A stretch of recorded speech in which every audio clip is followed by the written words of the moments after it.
Good morning, beautiful people. It is Thursday, the 2nd of May, 2024. Welcome to TDA, the day after your favorite news platform and the home, the only home of popular culture as defined by the culture. The only voice that matters. Brent, what are you saying, man? We the only voice that matters? I don't agree with that. At the moment, I'm just picking up TDA. I'm picking up the culture. You know what I mean? Yeah. The culture is a collection of many different voices. Oh, for sure. Many different important voices. For sure. I wish I could basically just reel them all off right now, but my brain is fried. I am very tired. How are you, Emmanuel? I'm all right, man. Can't complain. Also very tired. But I'm looking forward to today, man. Why are you looking forward to today? Because we got to release something to the people. Oh, you're just not looking forward to today just to connect with the people? Of course. Something you want to give to the people? Huh? It's something you want to give to the people? Oh, most definitely. To you know what I'm saying? This whole week. Giving is good. This is it. It's better to give than to receive. Yes. Where's that from? Is it from the Bible? Yeah, of course. 100%, man. Are you sure? Sure it's not in the Quran? It might be in both places, to be fair. Right, there might be some overlaps. In fact, there are overlaps. But no, I'm pretty sure that is the Bible. But yes, how are you doing today, Brent? I'm all right. What's the weather saying outside? I ain't been outside yet. Oh, but you heard everything that was happening last night? I heard rain. I heard hailstones. Mm-hmm. I heard a few different things, but I wasn't sure whether I was dreaming or whether it was outside, but I guess it's confirmed now. Yeah, it was crazy. Was it one of those flash ones? What do you mean flash ones? Came and then it went. No, it was there for a while, man. Seriously? Heavy rain, lightning, and all sorts. Like sustained lightning. Sustained lightning. Yeah, 100%. Like as in, I went around the house to check all the windows were closed, and I almost saw lightning in every window, through every window. So that's how much it was. You know what I'm saying? Like, so yeah. You leave all your windows open? No, none of them were open. But it was that loud that I thought maybe something was there. You know what I'm saying? Like I kept hearing, as I was pushing every window, like rain, like heavy rain, almost like it was dripping inside, innit? So yeah, it was a lot, man. Do you in Nigeria have any kind of like sayings about that type of weather? Is it connected to any myth and stuff? I'm pretty sure probably there is, you know. But it wasn't told to you whilst you were a child? No. But you know, a lot of Christian families, they don't like to say a lot of the things that I guess was tied to our traditional belief systems. But I'm pretty sure there will be something tied to Shango, you know, because he was the, lack of a better word, god of thunder. So when he dances, then... Just exactly, something like that. Or when he's angry. Oh, when he's angry? Yeah. Okay. Not when he belly rumbles. Nah, I don't think so. Maybe when he's angry or something. Yeah, I don't know. Oh, fair enough. Obviously, today is voting day. Yes. Do you know where your local voting booth is? You may be surprised to know I've already been. Oh, serious? Yeah, man. All right, well done. Because so obviously you voted for... we're not allowed to tell each other's votes and stuff till after the event. Because you're going to get arrested? No, I'm joking. I voted for the only black woman on there, man. As in your local area? No. Oh, what, the local area stuff? Yeah. You don't care about that kind of stuff? That's the stuff that matters to you. What? That is true. To be fair, yeah. Have you been already? No. I'm going to go later. Okay, so there was 3 slips, right? And obviously, you know, you got it's kind of color coded, isn't it? Got to put in each box and whatnot. The one is the mayoral one. Then you've got the assembly one, which is the one that Natalie was talking about, but she didn't put herself forward for. Remember that one? And then there's a next one, like you just said, where it kind of just represents your area and whatnot. Yeah, so I pretty much did Natalie for mayor.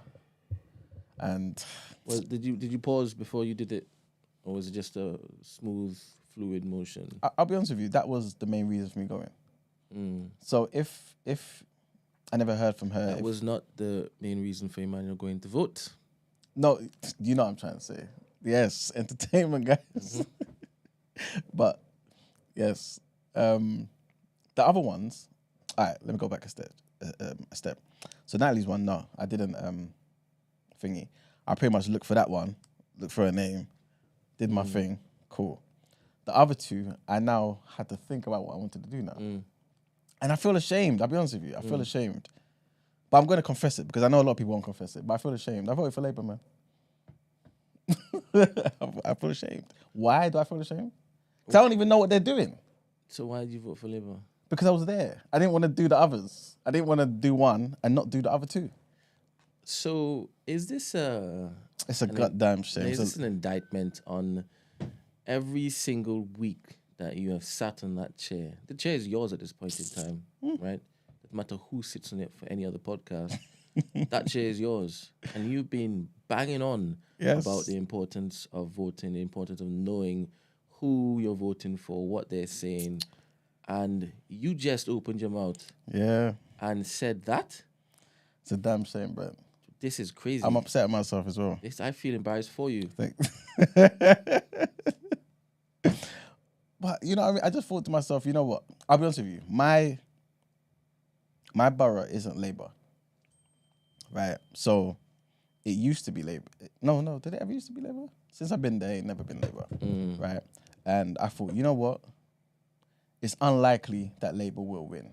Let me try and put some points there. You know, try and get certain things, you know, shook up a little bit. You know what I'm saying? Because again, for me, and this is kind of what I was trying to... The party about to be started.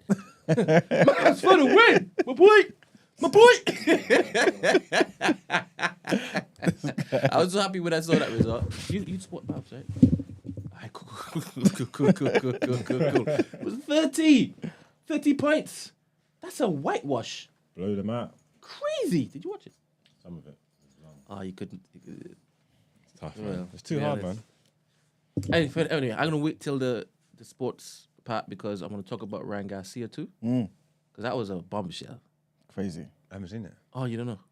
All right, cool. You'll find out in the sports. So basically... Should I research or should I just wait? To be surprised, yeah. Basically, today is voting day. Yes. And Emmanuel's just basically telling us why he voted for Labour. If you just could repeat it to him, please. I was tricked, man. I didn't even know what I was voting for, but I went in there. They bamboozled me at the door. I went in there, started doing stuff. And, yeah, man. 1 second. Who did you vote for? I don't understand. All right, let me add what... This is what Brent does, you know. You don't add context. So there's 3 things you have to vote for. For mayor, I voted for Natalie. Okay. Yeah. The other ones, the assembly thing, which is what Natalie said she didn't put herself forward for. And then there's the other one where you kind of just voting for your borough sort of thing. So them other 2, I kind of just did something. But the main thing I went there for, obviously I did Natalie. So you didn't do it by accident then? No, I didn't. That was for entertainment purposes. You've been cussing Labour all year. How can you vote Labour? Do you know why? Because it's local. Remember, we've been speaking about this on the show, innit? The local election thing, I feel like I can give my vote to Labour to kind of balance things, to kind of aid the conversation. Remember, we had Tele on the show as well, who used to be a councillor for Labour, and she was talking about how doing that sort of thing can kind of balance and better aid the conversation between the parties. Because in order for someone to get certain things done, even if it's not your own party that you kind of subscribe to, the more say the opposition has, the more they can get things done, if that makes sense. So I was just thinking, cool, that will help balance it because my borough is not a Labour borough. So at least, you know what I mean, I can do my part there. But with regards to the actual city of London, I feel disillusioned with City Khan, man. I really don't want him there in it. So I thought, nope, I got to vote for Natalie, man. How do you reckon the vote's gonna go? Huh? How do you reckon it's gonna go? Natalie for the win, man. That's what I'm hoping, man. That's what I'm hoping. You know, if I'm being entirely honest, yeah, I'm just hoping that there's enough voting for different people to make whoever wins recognize that they can't take everyone's vote for granted. That's basically, if I'm being entirely honest, that's basically how I'm seeing this. You know what I'm saying? Because we already know certain people have a foothold in certain elections. You know what I mean? But if they're winning by huge margins, they pretty much know they've got this every 4 years. But if it's getting slimmer and slimmer, it should make them rethink. You know what I'm saying? That they can't take for granted everyone's vote. So that's basically how I'm kind of seeing it. But all I do know is for the past 8 years, I feel like London has kind of got worse. I'm under no illusions though that I know London for some other people would have gotten better. You know what I'm saying? Because I'm pretty sure City Council is appealing to certain demographics. You know what I'm saying? But for me personally, I feel like it's just gotten worse. I thought that sentence was going a different place, you know. City Khan was a Pete. As well. City Khan was a Pete. It's like, whoa. Allegedly. But yeah, that's basically what happened, man. Cool. What about you, Mark? You gonna head over to the polling station? Or have you been already? And to find out where my local one is. Okay. All we need is ID, because I went there with no polling card. I just went with my ID, and that was it. Oh, what, they just find you on the system? Yeah. Photo ID. My driver license will do it. Yeah. Come on, man. I'm going to Google where mine is. I'll go before I go home. What about you, Did you vote? Everybody voted? Can we do a poll to see who's voted? No, not yet. Okay. Because it will destroy the poll I have up here. Ah. And a couple of people have already voted. One said, I only had Nat on my mind. Dope. Maybe he was just saying what he thought you were saying. Maybe. Anywho, let me say good morning to the people. Good morning, Charles Mack. Good morning, Akua. Good morning, Ginagist. Good morning, Teddy Tibbs. Good morning, Taufik. Good morning, Emmy Snowglobe. Good morning, Davina, Send You Never Light. Good morning, Dr. Amani. Good morning, Marlene. Good morning, Paul Wall. Good morning, Grand Rising. Good morning, Greek. Good morning, Mother Booth. Good morning, Noreen. Good morning, Sarah, probably. Good morning, Abby Apia. Good morning, Noreen. Good morning, OMB. Good morning, Charlie 101. Good morning, Everest. Good morning, Crucial J. Good morning, Crud Crew. Good morning, Lala. Good morning, Fanan. Good morning, G Love. Good morning, Star Crow. Good morning, Solo. Good morning, Cara A. Good morning, Mark E. Good morning, Charlene. Good morning, Kwame. Good morning, Maggie. Now, before we start, my God, the pom pom father, I have a message that just came through on our YouTube channel. For who? Apparently, it's for you, bro. Cody. All right. I'm not a Kendrick fan. Have you read these comments out as well? These Spotify comments? When we finish doing Spotify comments, I want to show you all something. All right. Nah, I'm watching too much TDA. That is blasphemous, by the way. That start is blasphemous. You can never watch too much TDA. Have you retweeted the tweet yet? To get the views up. Thank you. You know how you do. Pimp you out, son. I was catching up with the episode late last night, and this morning, who did I dream about? My God, the pom pom father. Oh, God. And we started to fall in love with each other. Sorry, Okay. Gina. I woke up with a smile on my face like it was real. Lord, that's what it have feel like. mercy. Lord of mercy. I don't even like marks like that. Keep telling yourself that. Good-looking guy and dope personality, but my age, the killy types, I stay far away. But it was all a dream. It was all a dream. Biggie voice. I'm safe. That's what I'm safe, you know. I'm safe. Just can't work out if it was a dream or a nightmare. Well, Maybe a bit of both.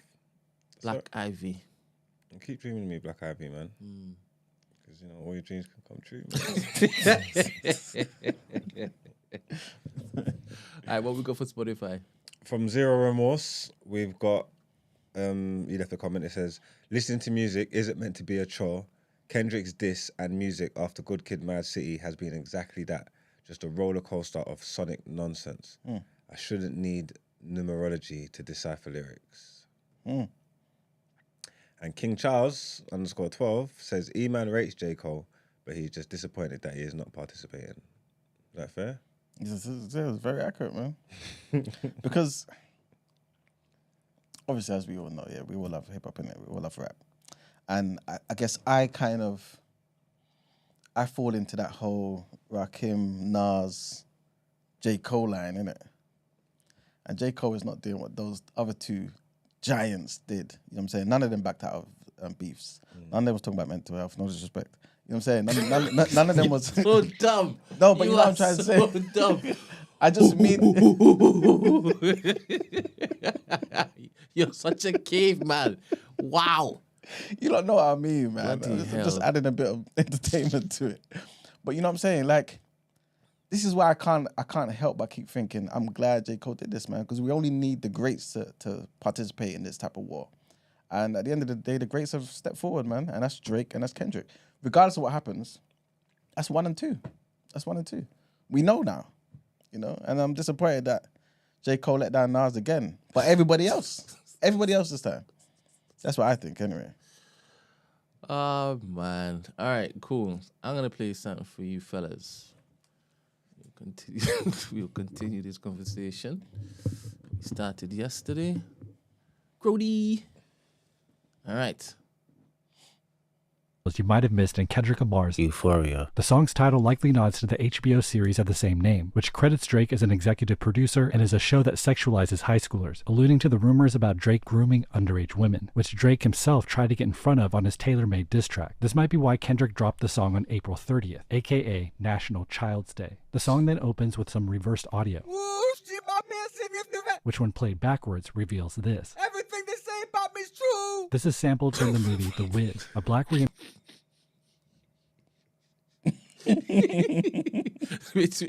Sorry. played backwards reveals this. Everything they say about me is true. This is sampled from the movie The Wiz, a black reimagining of The Wizard of Oz, in which the wizard, played by Richard Pryor, is exposed for being a phony that's not even from Oz, which Kendrick is certainly using to jab at Drake for being Canadian. Everything they say about me is true.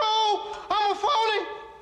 I got no powers. I got no right to be pretending to be the Wiz. Oh, and Michael Jackson plays the Scarecrow in The Wiz, tying into Drake comparing himself to Michael that's been referenced by both artists. Later in the song, Kendrick says this. I make music that electrify 'em. You make music that pacify 'em. I can double down on that line, but spare you this time. That's random acts of kindness. Kendrick claims to make exciting music that inspires, while Drake's music is monotonous and puts people to sleep. This sets up the acts and random acts of kindness to be a homophone for Ack, DJ Academic's nickname. Drake sampled Academics on push-ups. Yet in this same exact stream, Academics went viral for falling asleep while listening to Drake's Please, let's talk about it when it's finished, yeah?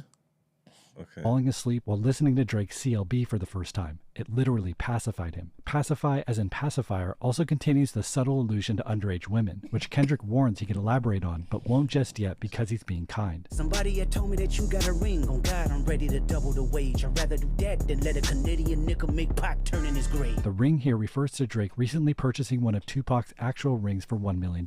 Kendrick is willing to double that price because he's disgusted that it's owned by a foreigner who disrespected Pac by using his AI vocals on TaylorMade, which Pac's family condemned with a cease and desist while praising Kendrick's respect for Pac's legacy. You ain't thinking about no reaper. Nigga, I'm reaping what I sow, okay? Got a Benjamin and a Jackson all in my house like I'm Joe, okay? As a surface level bar, Kendrick is boasting his success. He's not thinking about death, he's enjoying the spoils of his riches. He's reaping what he sowed through his music. In this reading, Benjamin and Jackson refer to money, or maybe even paintings by Jackson Pollock and Benjamin West, but also to former presidents that resided in the White House, making Joe a reference to the current president. However, reaping what I sow also refers to his like that verse, the seed that sprouted this beef, meaning he asked for this. In this reading, Reaper refers to what J. Cole called himself on Johnny P's Caddy, while Benjamin refers to J. Cole calling himself Benjamin Button on his new project Might Delete Later, and Jackson again refers to Drake calling himself Michael Jackson, making Joe a reference to Michael's father, Joe Jackson, who infamously beat his children, which is what Kendrick is doing to his sons, Drake and Cole.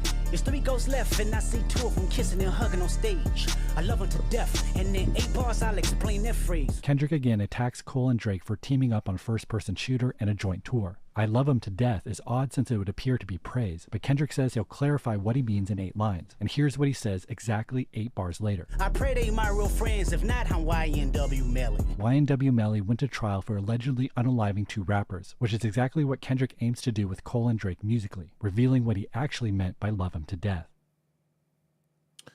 All right, so that's just 10, right? And we haven't even gotten 30 seconds into this yet, right? All right, my questions. After hearing all of that, do you appreciate it any more than you did yesterday? How about you, Emmanuel? I don't believe this though, innit? Oh, it's all of it? No, some of them I feel like I kind of got immediately, innit? Yeah. But I don't think there's all this double. You need to excavate and find out this type of stuff. It's fake. You can connect any dot you want. Serious. K dot, yeah, connect all of them. All right. See what you You know did what I'm saying? Exactly. All right. So That was tiring to watch, to be honest with you. So yesterday we discussed whether there needs to be reveals in tracks, and the stands, as in the stand, Ramsey was saying he doesn't need to reveal anything, right? He was arguing, no, that's not important. No, but apparently he's This been revealing bare suggests- things. This suggests, and this is just 10, they're about 105, right? He's been revealing. So that puts that stupid statement to bed. Yeah, right? that's true. Cool. Secondly, he put a lot of thought into this. Remember when I said, this is just light. I'm waiting for the actual. Maybe I'm not deep enough a fan of Kendrick to appreciate what he did. Maybe I need to look at myself in the mirror. That's what I said yesterday. You need to listen with Kendrick ears. You have to. Is this an indictment on me as a rap fan that this went over my head? No, because obviously it's too layered, isn't it? Precisely. Do I need to get my education up? Maybe. This is what I'm saying. I'm all about self-development. So you need to sit down with some Kendrick fans. That's what I think. So if I spend more time with them, they will elevate my mental. You will turn crazy. That's what will happen to you. You'll be finding links and things that there's no link. That's what you'll be doing. You know what? The thing is, a Drake fan could do exactly the same thing for Taylor Made. Exactly the same thing. Serious. Oh, 100%. People are always disappointed me when they said I thought I was a bars man. I'm not a lyrical miracle man. I have never been You say that. what you say. You mean you say. Yeah, like, I have never. That's never been. If there's like a line drawn and you got one side, that's that. I'm always been the other side from as long as I've been little. I need surface level ignorant shit. Like, you get me? Just that's what I'm on. I've never cared for none of that stuff. I disagree. I remember you telling me, well, I was in the room when you were telling somebody what a particular bar was. You walking into Mickey D's? No, for myself, it's different. I'm talking about what I want to listen to. I'm not talking about. Okay. Yeah, I'm not saying for myself, but tell people all the time, do what I say, not what I do. 100%. You know what I'm saying? So for my music, what I want to do, that's fine. But I'm talking about what I want to consume. Okay. Right. All right. So here's where I stand with this. Now that I know that he's been revealing, I'm looking at this differently. Now, I believe any war, the individuals are allowed to use whatever they want to use. And they're using what they know, their expertise, what they know, right? So Drake is doing what Drake is doing. And a lot of people who hate Drake, they're saying it's corny, right? They're saying it's distasteful, blah, blah, blah, blah, blah, blah, blah. Yeah. And he is doing what he has in his arsenal. Do you understand? So for those who are surface level like me, because I don't have any Kendrick fans yet, right? I am just going to enjoy what I can understand until I'm elevated. Until you're See, enlightened. this is it, right? That's true. But I am willing to go down this hole, the same hole I normally go down when I'm chasing conspiracies. Do you understand? I would love for every single one of those things. The academics one, I don't know about that. I'm still not. I can't see how that's the way they've gone with it. You know that? But I think I'm enjoying this more because now I have homework. I'm going to give him more credit because I saw that this was played at halftime during some broadcast in America. NFL, something or the other. Prime time. They want to get him out of there. They want to, or the DJ who was queuing up the tracks, they want to get him out of there, right? It's the #1 played track on the Apple charts. People are streaming this. Because they want to hear it, and they've got to stream it bare times to decipher what's going on. But this is it. It's a challenge. No, that's true. Your son is more hidden beneath. And you can't take away. I suppose you can't take away points from him for it. If it is that layered. That's what he does, right? He can't dumb himself down. Yeah. He just can't. Remember the other day, I wasn't saying that you should be a lamb. You can't be a lamb. You don't have to be a lamb. Do you understand? You could cosplay, but hey, don't poke it too much. You're gonna say lion, right? You say the same with him, innit? So he can't dumb himself down for the bloody Drake fans. And who wants to basically pally with Drake fans, right? Yeah, it's true. I hear him, you know. You know what it is? Maybe I have to go on TikTok and go and like just so I can get all the information. So when you hear the lyrics now, they might hit different. You get what I'm saying? The thing is, this is how your brain works. You're able, and somebody said yesterday, and I thought it was silly, and said I'll put it to you. They don't see you as the UK Joe Budden, sorry. They see you as the UK Snoop Dogg. Because you're able to take whatever form and present yourself as whatever it is that you need for the environment that you're in, and you just excel. Joe Budden can't do that. I hear that still. And I like Uncle Snoop. Snoop is more loved than Joe Budden, That's true. more powerful than Joe Budden That's true. Come on, in then. every single circle and metric. I think you should start going that from now on. And he's more melanated too. So you know, that's a plus. Uncle Snoop. Come on. So I do nephew. believe that once it is that you go and watch a few TikToks, be like, all right, cool. You download it, and you're like, I'm ready. And anything comes up next, you're getting it first time. I have to listen to it. I'm looking forward to his next track. But there's bear reveals in that song, though, allegedly. Yeah. Some very, very insidious ones I've seen. Like, didn't make this 10. Obviously, the person's trying to tease you to go and listen to the podcast, where it has everything. And I'm gonna listen. They've got me. But yeah, a little bit more respect on K.Dot's name. Put some respect on K.Dot's name. Well, he always had respect on his name anyway, man. 100%. He was on the big three. Oh, let me read something quickly, yeah. So my brother sent this to me. Whoa. Yeah, and he demanded that. That's not why I said whoa. Oh, what happened?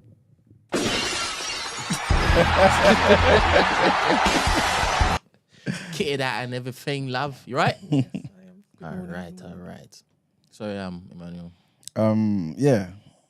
It was like, I need to go on the show and make some corrections. So this is his opinion. He said, like that is a response to first-person shooter. Euphoria is a response to push-ups. And if you want, tailor-made freestyle. He's literally responding to what Drake said on push-ups. Tailor-made was dropped to further troll him since he was waiting for a response for push-ups. Round one. So it's round one, basically. So it's actually first-person shooter versus like that. That's what he's saying for round one. Round two, he's saying push-ups versus tailor-made versus Euphoria. That's the battle.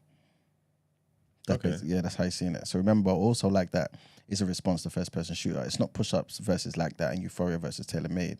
That's like saying it was Ether versus Super Ugly, when really it was Ether versus Takeover. Yeah. So yeah. Pretty much. So yeah, he said like that got so much attention, was so direct that some people didn't realize it was a response to first-person shooter. Drake literally took shots at him. Bottom line, it's the timeline, but also it's the content of the disses. Kendrick is literally answering Drake's content in songs. Yeah, in songs, I said. Yeah, something like that, yeah. Okay, so he's got Kendrick up 1-0. Or 2-0. Oh, we didn't even say that, you know. Push-ups. Maybe, yeah. Yeah, probably. Because he probably is saying like that's better than first-person shooter. And he's probably saying Euphoria is better than push-ups and tailor-made. Actually, I don't know what he's saying, but he's basically saying that's how it needs to be judged. But yeah. So have you changed your vote? How you got it so far then? I'm still seeing it in the way I'm seeing it, you know. But if it was to be like this, then I need to go back to listen to First Person Shooter to see who's got that first round. Yeah. If it is like that versus First Person Shooter, like that definitely took it, no? I don't remember First Person Shooter though. That's why. And that's the point I'm trying to make. It takes like that would tick a lot of the boxes. Obviously, it wasn't. He sent the little jabs at both of them, the little lines, the little quick sneaky lines. Well, they weren't even sneaky, but he sent the jabs at both of them. It done enough. The song was massive. It's playing in the clubs. People are enjoying it. It ticked all the boxes. If that's the case, and the fact that you don't remember first person shooter, but you remember like that. Maybe. That's a good point. Yeah. I'm surprised that you, E-Man. What? Considering you're a Nas stan, that you're on the side of Drake, I'm quite surprised. I'm not on the side of Drake, you know. I'm on the side of the battle. You know what I'm saying? Like, the person I should have been on the side of is not in the battle. That guy's relaxing somewhere, doing whatever the hell he's doing. But I just want a good battle. You know what I'm saying? Well, I think we've got one on our hands, man. Mm-hmm. I think this is just the beginning. Apparently, he even he drew for J Prince. Who? Drake? No, Kendrick. They said what? Basically, he said that they were responsible for Takeoff's death. What, in that song he said it? Yes. And then they came online saying, pray for the city. Heal. Go down the TikTok rabbit hole. I used to go on TikTok for I'm real. telling you. Because if that's the case, boy. Yeah, that was the rumor in the streets, though. Oh, you knew before, Max? About take like. Oh, yeah, at the Drake- time. Yeah, at the But time. Yeah, that's what I nobody mean. said it like this on a number one chart in obviously, record. I guess him bringing it back up again. Yeah, I'm gonna have to go on TikTok then. Get I'm messy, gonna man. do my research, man. You look like you're being swayed, Brent. No, I'm not even looking to deny it. I am impressed. I am impressed. In real time, I was like, okay then. Because it excites me more with what Drake has to do. He has to drop Whitney. Yes, sir. He is over his knee and he's getting spanked. He's getting it. I think, and when Cameron and Mace came out to say what they said, I was thinking, this is weighty. Well, what did Cameron May say? You haven't been following anything, have you? No, I couldn't. No, They said that, yeah, Drake is up. he's up. Yeah, Cameron said it's too long.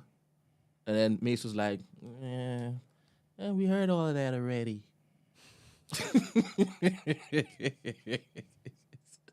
These are OGs, you know.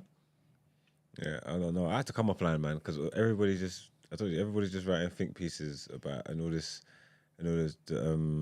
conspiracy theories and unpacking and multi-layered and telling me what this person is thinking and what this person is going through, and I'm just like, I don't care.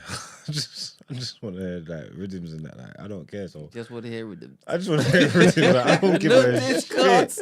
shit. Just rhythm. No, because the more the information, the more the discourse. I want it to be between Drake and Kendrick. If that makes sense. I don't care about what the fans think and what people think and all this kind of stuff and going back and forth. And yeah, and Kendrick's this and Drake's this and blah, blah, blah. It's just I'm not as invested as people think. Like I proper don't care. So I just don't want to see everybody's opinions. I don't care about people's opinions. I only really care about mine.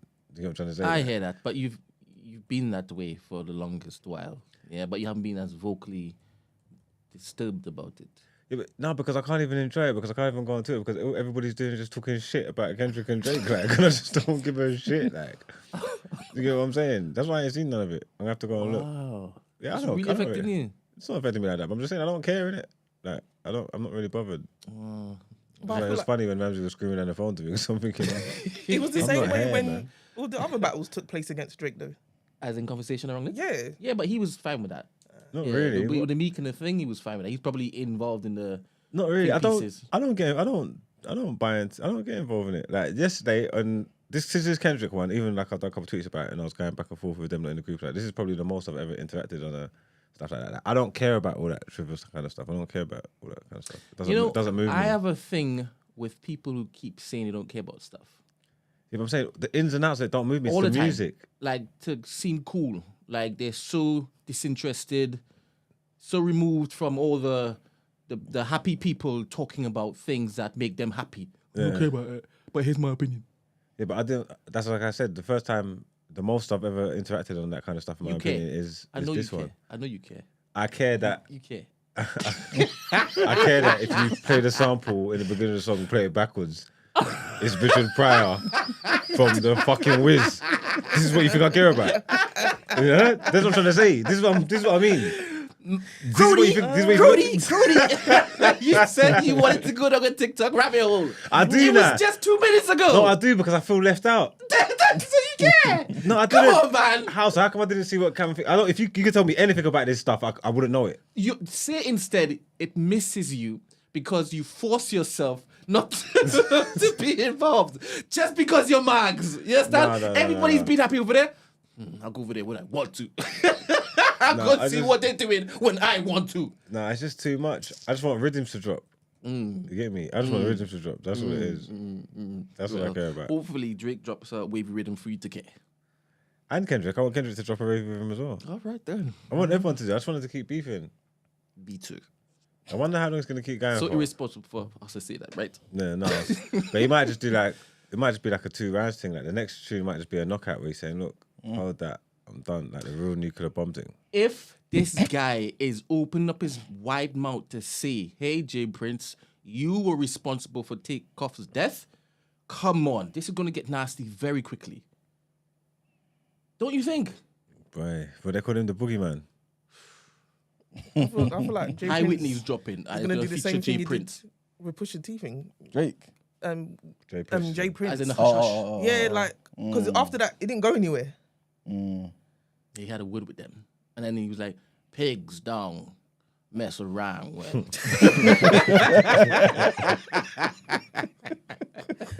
Oh, What do you call it? My brother? I'm speaking to him now. Yeah. He's saying it's 2-0, man. Kendrick. Yeah, sounded like it. Yeah, he said Drake deserves credit for going at 20 N-words. So push-ups should get more credit. And he did make it difficult for Kendrick, but Euphoria is that damn good to make it 2-0. Anything less, and Drake would have won the second round. But let's be reminded, Cole is a top waist man. Because he took shots too, more than Drake on first person, then dropped a diss, then apologized. He abandoned the boy. I agree, I guess. Boy, man. with Kendrick leaving all these Easter eggs and all these layers, his battle, his bar and his tracks just developing over time, innit? Keep saying let it cook, right? it's getting weighted, isn't it? So maybe he is winning then. As a chef's man. And that's what's messed up here, because even off my own thing yesterday, I said it was 1-1. But if you change it through that way, then maybe it is 2-0. If it's first person shooter versus like that, maybe it is 2-0. Yeah, I don't believe in any of that stuff. I don't believe in any of that stuff. All right, let's start. Let's get into the Start the headlines. show.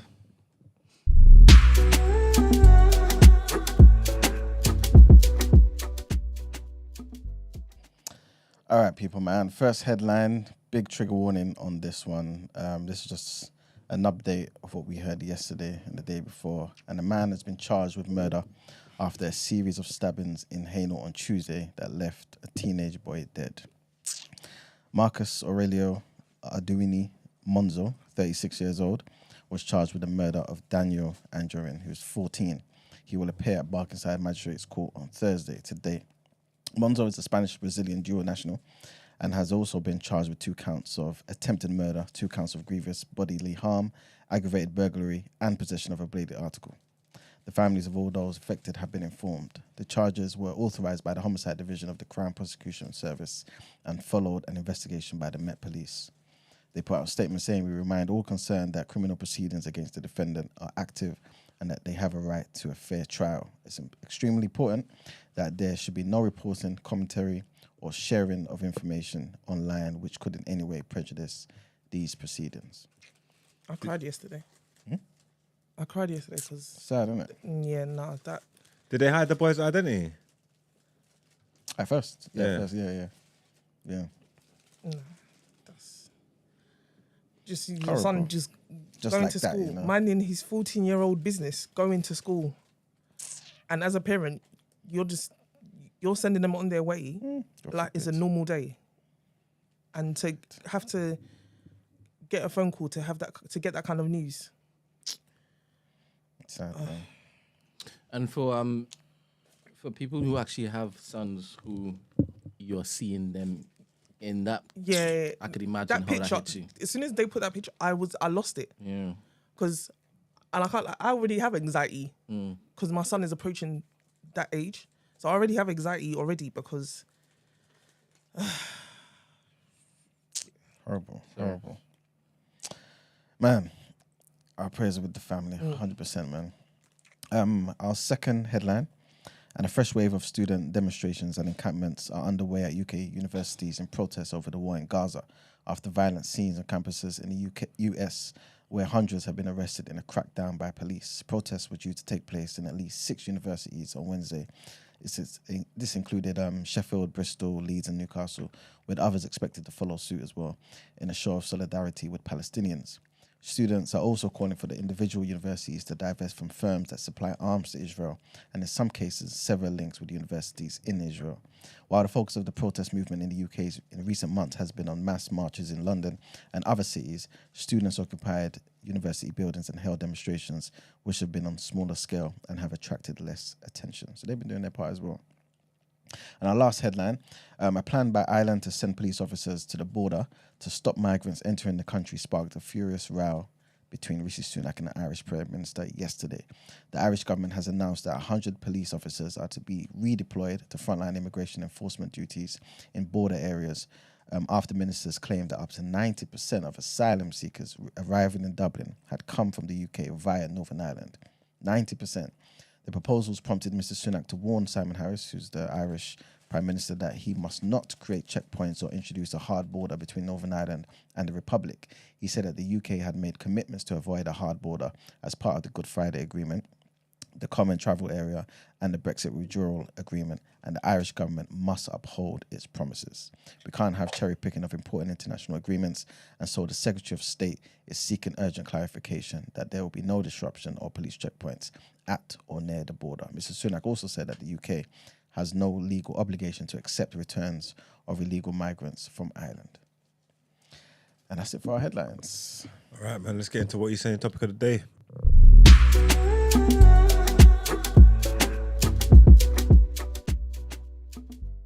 Oh,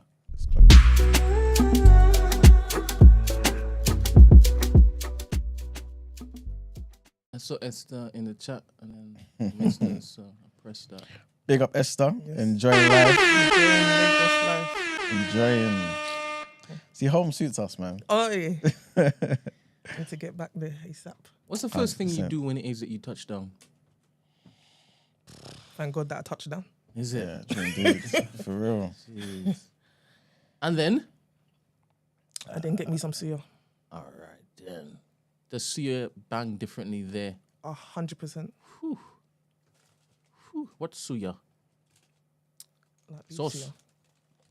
Huh? Sauce? No, it's like you can get chicken too, but it's Get mainly chicken, beef, innit? And it's like it's got a salted. special sort of Yeah. spice on it. It's grilled out there, and yeah, it's beautiful. I need to think of a vegan version. Get out of here, man. So you're proper finished, isn't it? You can't they just suyarize the tofu I feel like you can, you know. I feel like I've or seen mushrooms? Yeah, the oyster mushrooms, isn't it? I could try that. Like, I'll be honest. you will do it. Why don't you get a person who can do Yeah, it but properly? I'm no, as in I could do it here. I could try it here. As as in, a- try to get it here, you mean? As in, not try and make it here because I feel like I've seen When's the last time you actually went into the kitchen to actually cook? all the time, man. Oh, serious? Yeah. Whilst giggling. All the time. You know, I'm a Then. equalities person, innit? Anyway, let's get on to the topic of the All day. right. Yeah. So, Brent, if you don't mind, play the video that I put in there, yeah? And I want to ask you guys this question. Why does black love have to be inclusive? I'm not saying everyone thinks it's inclusive, but sometimes we feel like it is inclusive. And why is it that we have to go about defending if we prefer our own? I'm asking it in a reverse way, and it will make sense when you see the video. 中文黑人 black people, right? Yeah, like black people. Which country? Just in general? Like rappers, like that type. So you're like a fan of like hip hop and rap culture? Yeah. Have you dated a black guy before? No. But you want to, right? No. I just feel like they're good looking, but I won't actually like date them. So it's more like a fantasy, yeah, right? like, I don't really have a chance to. There's like black people that ask me for like contact. Oh, really? Yeah, like, on street. Yeah, on the street. Yeah. And you still say no? I'm not really into it. I don't know why, but then like when I look at Instagram pictures, I'm like, wow, he's so hot. You think they're really sexy, but you wouldn't date one? Yeah. Why? Because like culture differences. I'm more comfortable with like Chinese people. Pick any nationality you could date and have a relationship with. Who would it be? Chinese. Still, don't worry. Oh, that would be so hot. Wow. Wait, what did he say? I missed that part. She said, what if they were half Chinese, half Nigerian? She said, "Oh, that would be me? so hard." Don't do that. Don't do that. What That's happened? not what she did. Don't do that. What Don't did I do? that. I will take your mics. I will tell you to get out of this place. There's no need for that. For what? Expect What'd that I do? from Marga, not from you. Me, I wouldn't do something like that. You wouldn't, right? Something like what? I don't even know what's going on there. All right, let me continue this quickly. Most sexy. No, that's it, it's finished. All right, then. All right. So, thoughts, guys. Because I feel like a lot of people saw this clip, yeah, and started getting some type of way at her, feeling like she did something wrong. She said something wrong. Did she say something wrong to you guys? Oh, shit. No, I don't feel like she said anything wrong. She's living her truth, I suppose. They essentially asked her what's one of her fantasies, and she said being a black man, isn't it? That's one of her fantasies. But is she actually gonna do it? No. She says she prefers Chinese just because of the culture and all that. I think that's people never like hearing the truth, but that's the truth. That's her truth, innit? I don't know. Is it negative? So what? Because she wouldn't date one, she's not allowed to look at them and find them attractive. This is what I'm saying. That is This is what I'm saying. I sympathize with her because I feel like she's just being on cold, man. She's like, as much as I like certain things, my body may have a certain desire. I know at the end of the day, I'm Chinese and I'm gonna get a Chinese person. You know what I'm saying? And like she makes no apologies for it. But it's like with black people sometimes, not all the time, of course. And I feel like more nowadays, we're doing it less. It's almost like you have to justify why. Huh? I don't know about that. Oh, serious? You feel like it's still bad? Yeah, 100%. Okay, speak on it. I think more so now, people feel like they need to have a disclaimer, especially people in the public eye. And I guess because they're in the public eye, they feel like they need to do that to not alienate a certain fan, I guess. So I guess why they maybe say that, but 100% they definitely have to put a disclaimer like, oh no, but obviously all women. Why do we feel like we have to do that though? Because like me personally, obviously I don't want to speak for you guys, but if I saw a white presenter, or white influencer, or whatever, saying all my life, like, I don't know, I could only see myself getting married with somebody from the same community as me, this, that, and the third, not one part of me will feel offended. Like, why, you know what I'm saying? Like, why is it that sometimes people from other races, and it seems sometimes it's us, right, will complain and say, oh, see, I knew there was something about this person, or like, what's wrong with us, and all that sort of talk.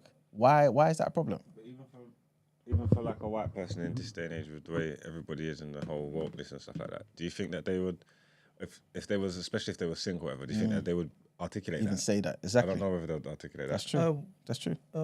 White person. Yeah, white person. That they only like White people. Their own. Like if you're They in a might be relationship scared, and innit? you're in that position, everybody knows who your partner is, and maybe that's different. But I'm saying as a single person that's got the option to date anybody that they want, that going on loose women sitting there saying, boy, I'm not gonna lie, I can only see myself with her. I don't know whether that's what I'm saying, just because of the times, I don't know whether they'd actually like articulate that themselves. Yeah, I guess they probably wouldn't, because people would obviously view it in a certain way. But I feel like with them, it don't need to be said. It's a given for them. I feel like certain things are just a given. For some reason, it's not. Well, for us, it's not a given. Certain times you see certain black men, you got to question whether or not they like black women. It's not a given these days. But I feel like for other races, it's 100% a given. Like them dating outside is like they're the outliers, the minorities or whatever. Whereas I feel like the black community. But do you feel like it's a problem though? Because even though you're rightly saying, I guess it doesn't need to be said for them, yeah. But like Mark's is saying, like, why should they feel some type of way about even having to say that though? Why? I mean, as a white person, I get why because it ultimately comes across as you're the big racist bad wolf. No, but why? But why is that? Why does anyone see it in that way though? Why are you racist because you like your own? You see what I'm saying? Especially in a country where there's 85% white people. Why is that racist? It's the same way that when I've said it, certain people have called me racist. But I think they're insane too. Yeah, 100% insane. I only call you racist when you say racist things.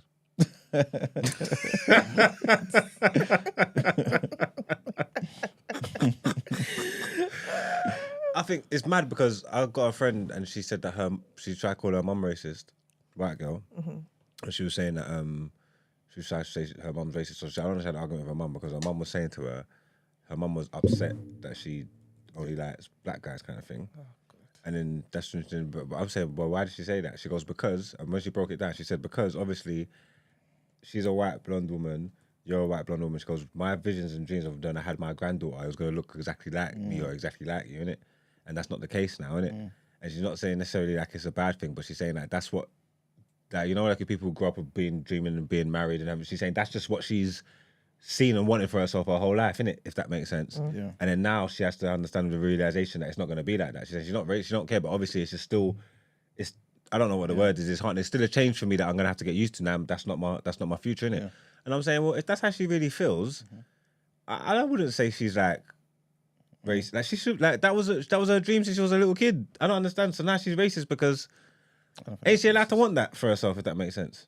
100%. 100%. I don't think that's racist at all. I think it's even a good thing that she's been open with you and telling you. Yeah. Not to try and convince you otherwise, but just to let you know why it is I feel this way. And like you're rightly saying, I just have to maybe become adjusted to it. I have to understand that things are going to be different. You know what I'm saying? And that's all right, man. It's the daughter that needs to unpack why she only dates black men, but that's another story. She needs to unpack that. But why do you think the world kind of gets, feels some type of way about people just expressing that they like their own, what they used to? My hot take is that they don't. Talk to us. It's the minority. Okay. So you feel like it's the minority on social media, whenever these type of discussions come up, like for example in the comments, when people have seen this particular video and people are talking about, oh, this, that, and the third, like she's crazy, why is she saying this, that, and I guess some people are kind of seeing it as maybe she's got a fetish for black men. She obviously does. Yeah. And she fears her parents and the culture. That's what that told me. But why does it have to be that she's fearing her parents and culture? Why can't it just be that I actually prefer my culture, but I also like this too, but I just know you can tell that her loins like get titillated. She was just expressed one of her fantasies. Saying is like most people's fetishes, they affect like to put a fetish on someone because they indulge in it. So to say she's got a fetish, nah, she could masturbate to that. That could be a fetish. She doesn't have to basically go and sleep with the guy. And to be honest, she actually might. When she gets away from the family, and she's in a she probably has 100%. She might think that might go somewhere. 100%. 100%. But I think also she's probably like, yeah, I would have sex with them, but I don't see a future with them. Yeah, and that's what y'all do all the time, right?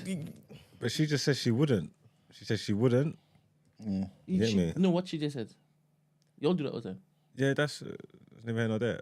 Talking about that's what I said. Y'all do it all the time. That's what I said. Black Lad Travel said it in the comment section. He said, we know he's a traveller. He said he says he dips in the snow, but he ain't staying there. Precisely. And to me, that's problematic. But why is it problematic?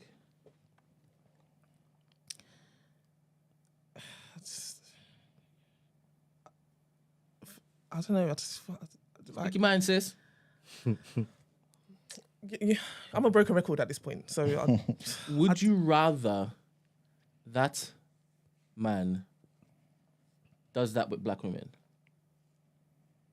Just use them for sex? No. So you're saying he's doing a good thing? No, I'm not saying he's doing a good thing. But he's saying he's going to commit to a black woman. But I also view it like I just feel like that's kind of I still feel like it's still an insult in some way. Tell me, try to articulate it. Or should you go online to find out somebody who's done it and then you can let me know? I don't know, because I just feel like if a guy articulated it. No, if I was talking to a guy and then it just basically came up in conversation that oh no, I used to like dabble and stuff, but what? In the snow whatever. Imagine dipping your penis in snow. And then he then went on to say about but I see a future with, like I want like. Oh, so you would disqualify? That's red flag. Yeah, I would. You'd find that he's ruined if it is that he. Yeah, I can't lie. That conversation would just. Question. I would dry up. Question. Immediately. And it's one of my stupid questions, obviously, right? This comparison is very stupid. Suppose the two options are from the same fella that he has used and abused black women for the entire time he's been dating, and then he comes to you and says, I've changed, let's settle down. Or he's treated those white princesses like royalty. And he's now come to say, I watch Roots and my mind's open now. I understand. I can't go back there again. Would you still say red flag, sorry? They're both red flags. Even though he's changed. He's a changed man. And he's on Emmanuel's wavelength now. And he's like, sorry. I even want to, if I could just scrub all of the white off me, I would. You still like, no, sorry. You are so unforgiving. Sorry, DNL says... on what I'm saying. No, sorry, I need to, because it says, I swear Christie's doing what them Asian incels do with black men. I don't understand that comment. Can you elaborate, please? What did the Asian? What's that? The Asian incels do with black men? Yeah, what do even Asian? What do Asian incels? Yeah, what do Asian incels do? I'm not in that echo chamber. Yeah, I'm not. You even need to call up, because I need to know what you know. Is he talking? What's the incels? They're men that are involuntary celibate men. There's an Asian man on Twitter that goes crazy. He goes crazy because we're saying all the Indian girl love black man, and he's cussing them out and he's going crazy. Yeah. So I think he's saying you're doing that version of him. I need to find his tweets. Okay. He is the truth. If you see the things he says, the truth, yeah. He is bonkers. He hates black man, like he hates them. But he says he doesn't, because the only reason is that the Indian girl loved them. So it turns so it turns him against them, if that makes sense. How am I a version of that? How did we get here? No, so I think he's saying like you are onto. Oh, wait, then I'm trying to find a comparison. It is because you don't like the black men that. Yeah, you hate the black men that dip. Yeah, he hates the Indian guy that dip. No, I don't. Okay, let's calm down. I'm not on socials. We are a forgiving bunch, so we can let you walk. No, but like I'm not on socials talking about I hate black men, because that's never my story. You will never hear me say I hate black men. You don't amplify your thoughts, basically. You don't amplify your thoughts. No, I personally feel like once you've dabbled, I feel like you need to unpack that, and I don't want to be the person you're unpacking that with. But in my personally, theory, that's just me. In my scenario, he's already done that. He watched what he needed to watch. He's what? He said he already unpacked it, innit? Hey! He will explain. Christy, come back to us. Yeah, go on. He's already unpacked it. He's healed, and he wants to settle with a queen. Okay. He's still nope. Sorry. Then that's why black men should be lying to black women. That's what you're saying. No, I'm not. Keep this information from me. Do not be transparent. No. Do not tell me about your past, because that past is going to ruin his present and his future. No, I'm not. As we love to say, black women ain't a monolith. So there's 100% a black woman that wouldn't mind that. Don't want you, man. He should just lie to you then. No, be truthful. No, you don't want the truth. Why? I do want the truth. No, you don't. But I'll just kind of see you differently. That's all. But is it the same? Is there really something to unpack if somebody is kind of like dating people from? Huh? I now see the light. And that's what? I now see the light. No, I was going to say if somebody's dating like people from different races, not exclusively. Because some people date people from all different races, and it's like, I just see women. why is that something to unpack? If it's I date only Asians or and I'm not Asian, only whites and I'm not white, then I can understand the unpacking thing. But if it's just all across the board, is there something really to unpack? Mark's an answer that I don't know. No, but you're obviously saying there's something that they need to think about. Yeah, but I'm not talking actions, about. I'm talking that, as you said, the latter. That okay, the exclusive guys. If someone says, that's why I said use the example of dipping in the snow. If that was all you've been doing, and then you come to me, I'm sorry, that's 100%. You need to unpack that. Okay, but you ain't gonna unpack that with me. I thought Brent was basically saying if it was just like he dipped and came back sort of thing, like every now and again. But okay, if it's exclusive, okay, I get what you're saying. Yeah. Do you mind that we're asking these questions? Does it feel like we're piling on too? No. Sure. Listen, this is the daily. This is the daily, and I feel like the people who I rub their feathers is because they probably don't do what I do, and that's why it's no reflection on you, love. 100%. Do what you do. Did he elaborate? What? Elaborate what? Did he elaborate? Chat.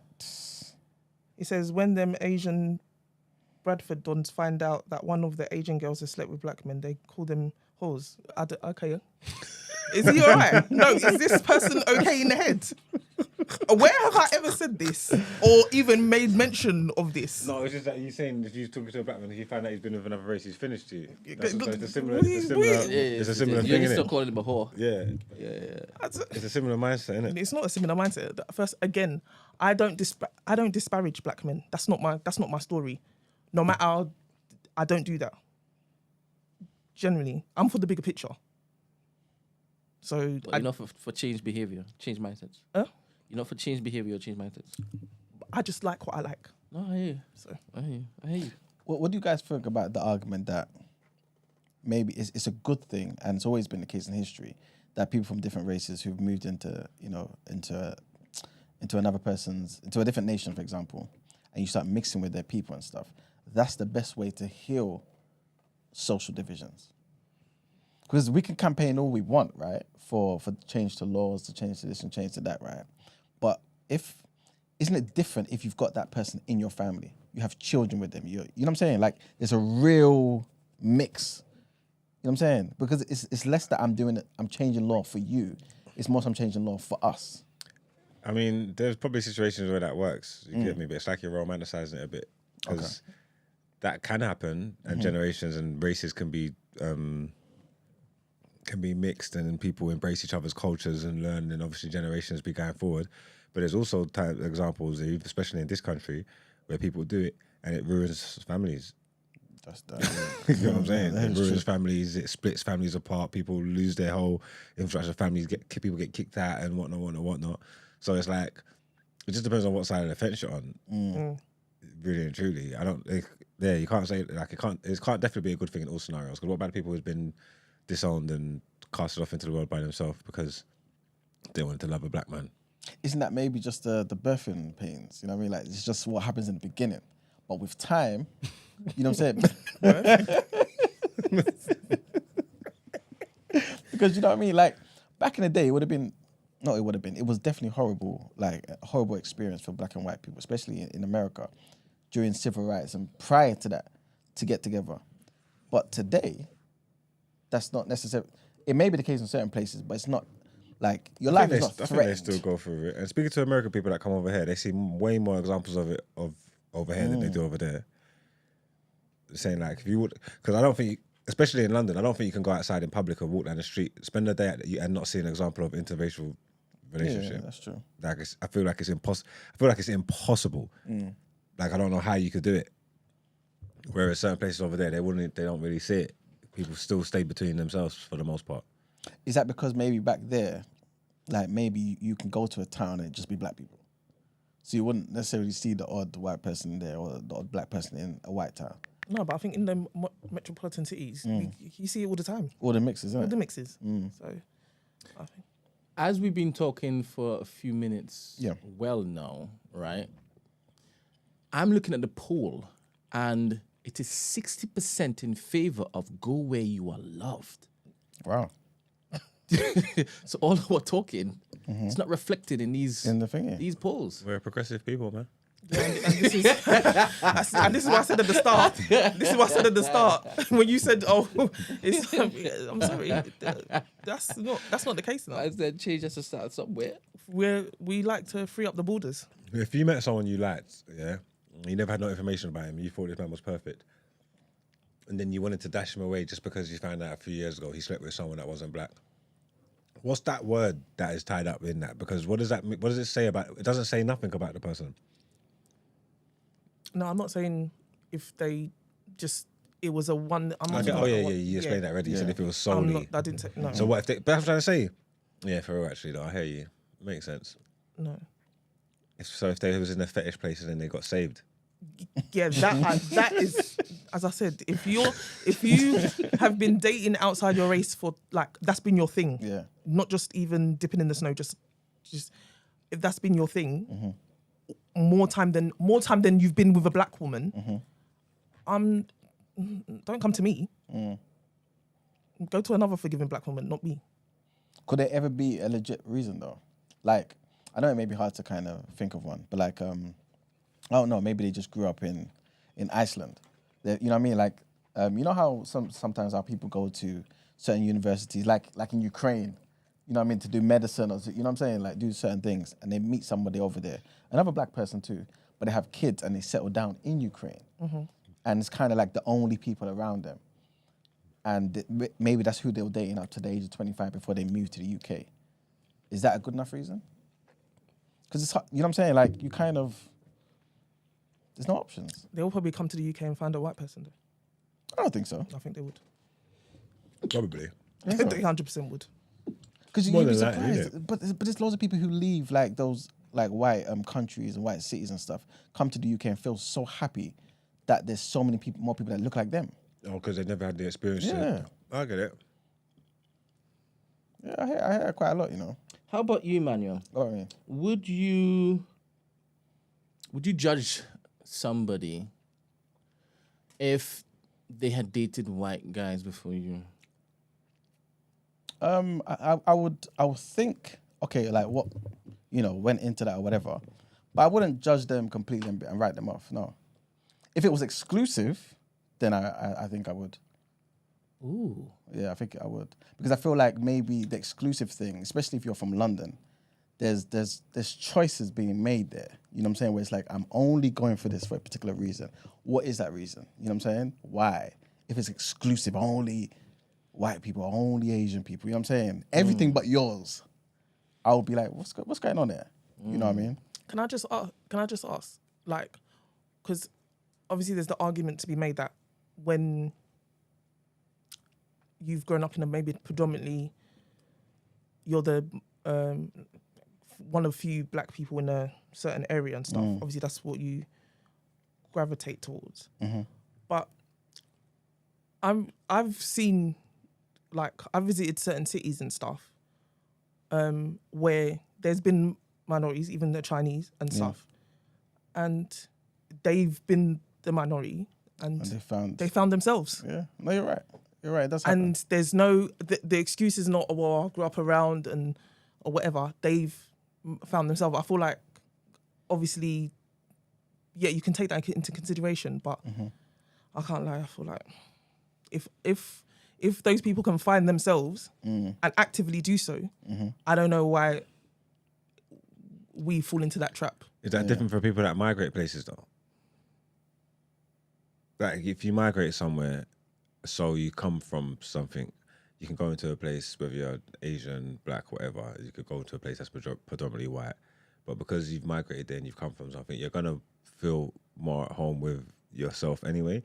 So you can have that strength, wait till you find somebody and then you can move together in whatever like you need to. If you're raised somewhere and born somewhere, and then when you grow up, you have examples of it, is that different? I guess, yeah, there's a slight nuance to that, and I can maybe see that having an effect, but I still feel like, again, I'm sorry, this is gonna sound thingy, but I don't think in the diaspora, I don't think black people are race loyal. Sorry, they're not. And you feel like other races are? Yes.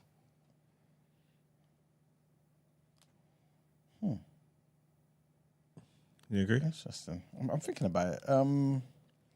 I don't think I'll put that particular wholesale indictment on us, to be honest with you. I feel like there are a lot of people that, like you said, do find their own. You know what I'm saying? Black people. So I can't say that. Like wholesale. I feel like we do a lot of mental gymnastics and we do all of that. Yeah. But we don't stand firm in it.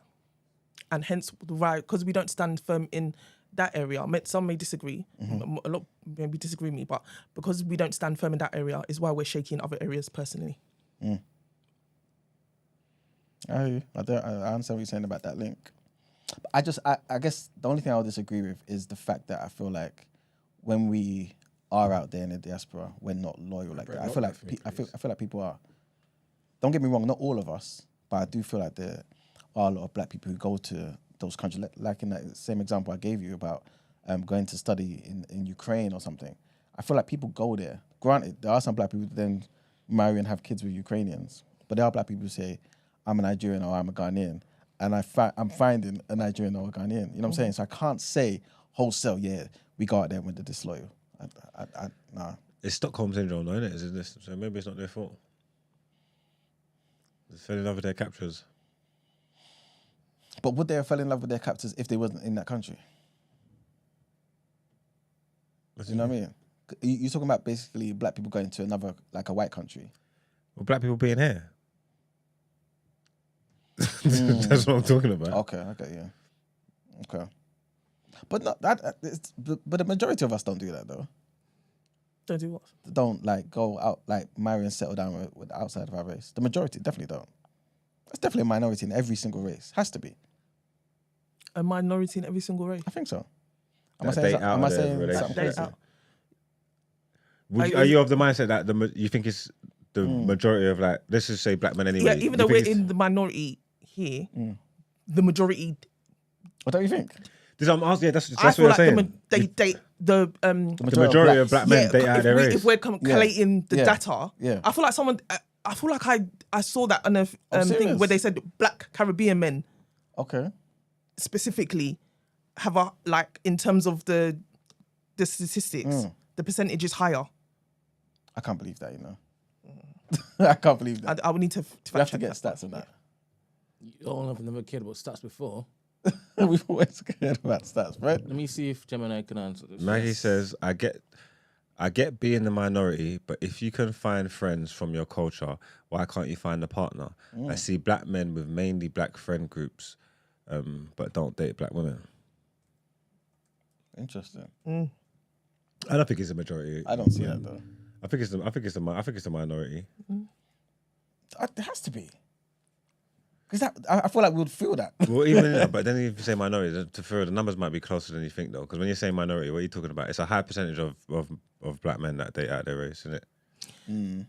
And yeah, not to say that. I don't think it's majority though, but I think it's a big number. Not to say that, but I don't know. I feel like, but it's a lot more than I think, basically. Yeah, the way you're like. Yeah, that would be fair to say. I don't think it's the majority, but I think it's more than you think. Maybe I'm kind of just seeing my circle in it and seeing, I don't know.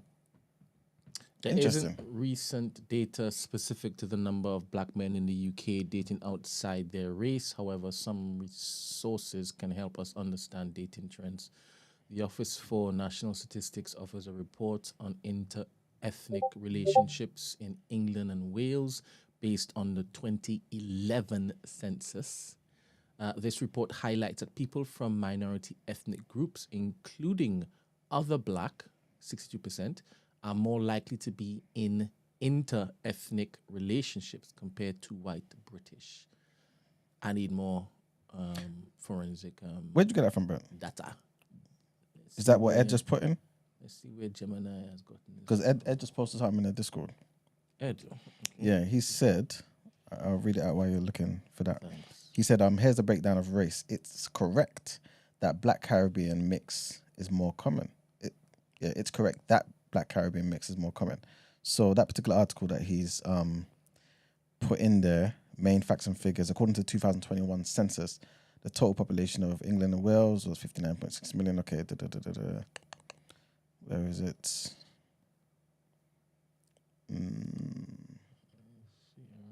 Okay, I'm gonna have to dissect this. I thought it would be straightforward. Gov.uk.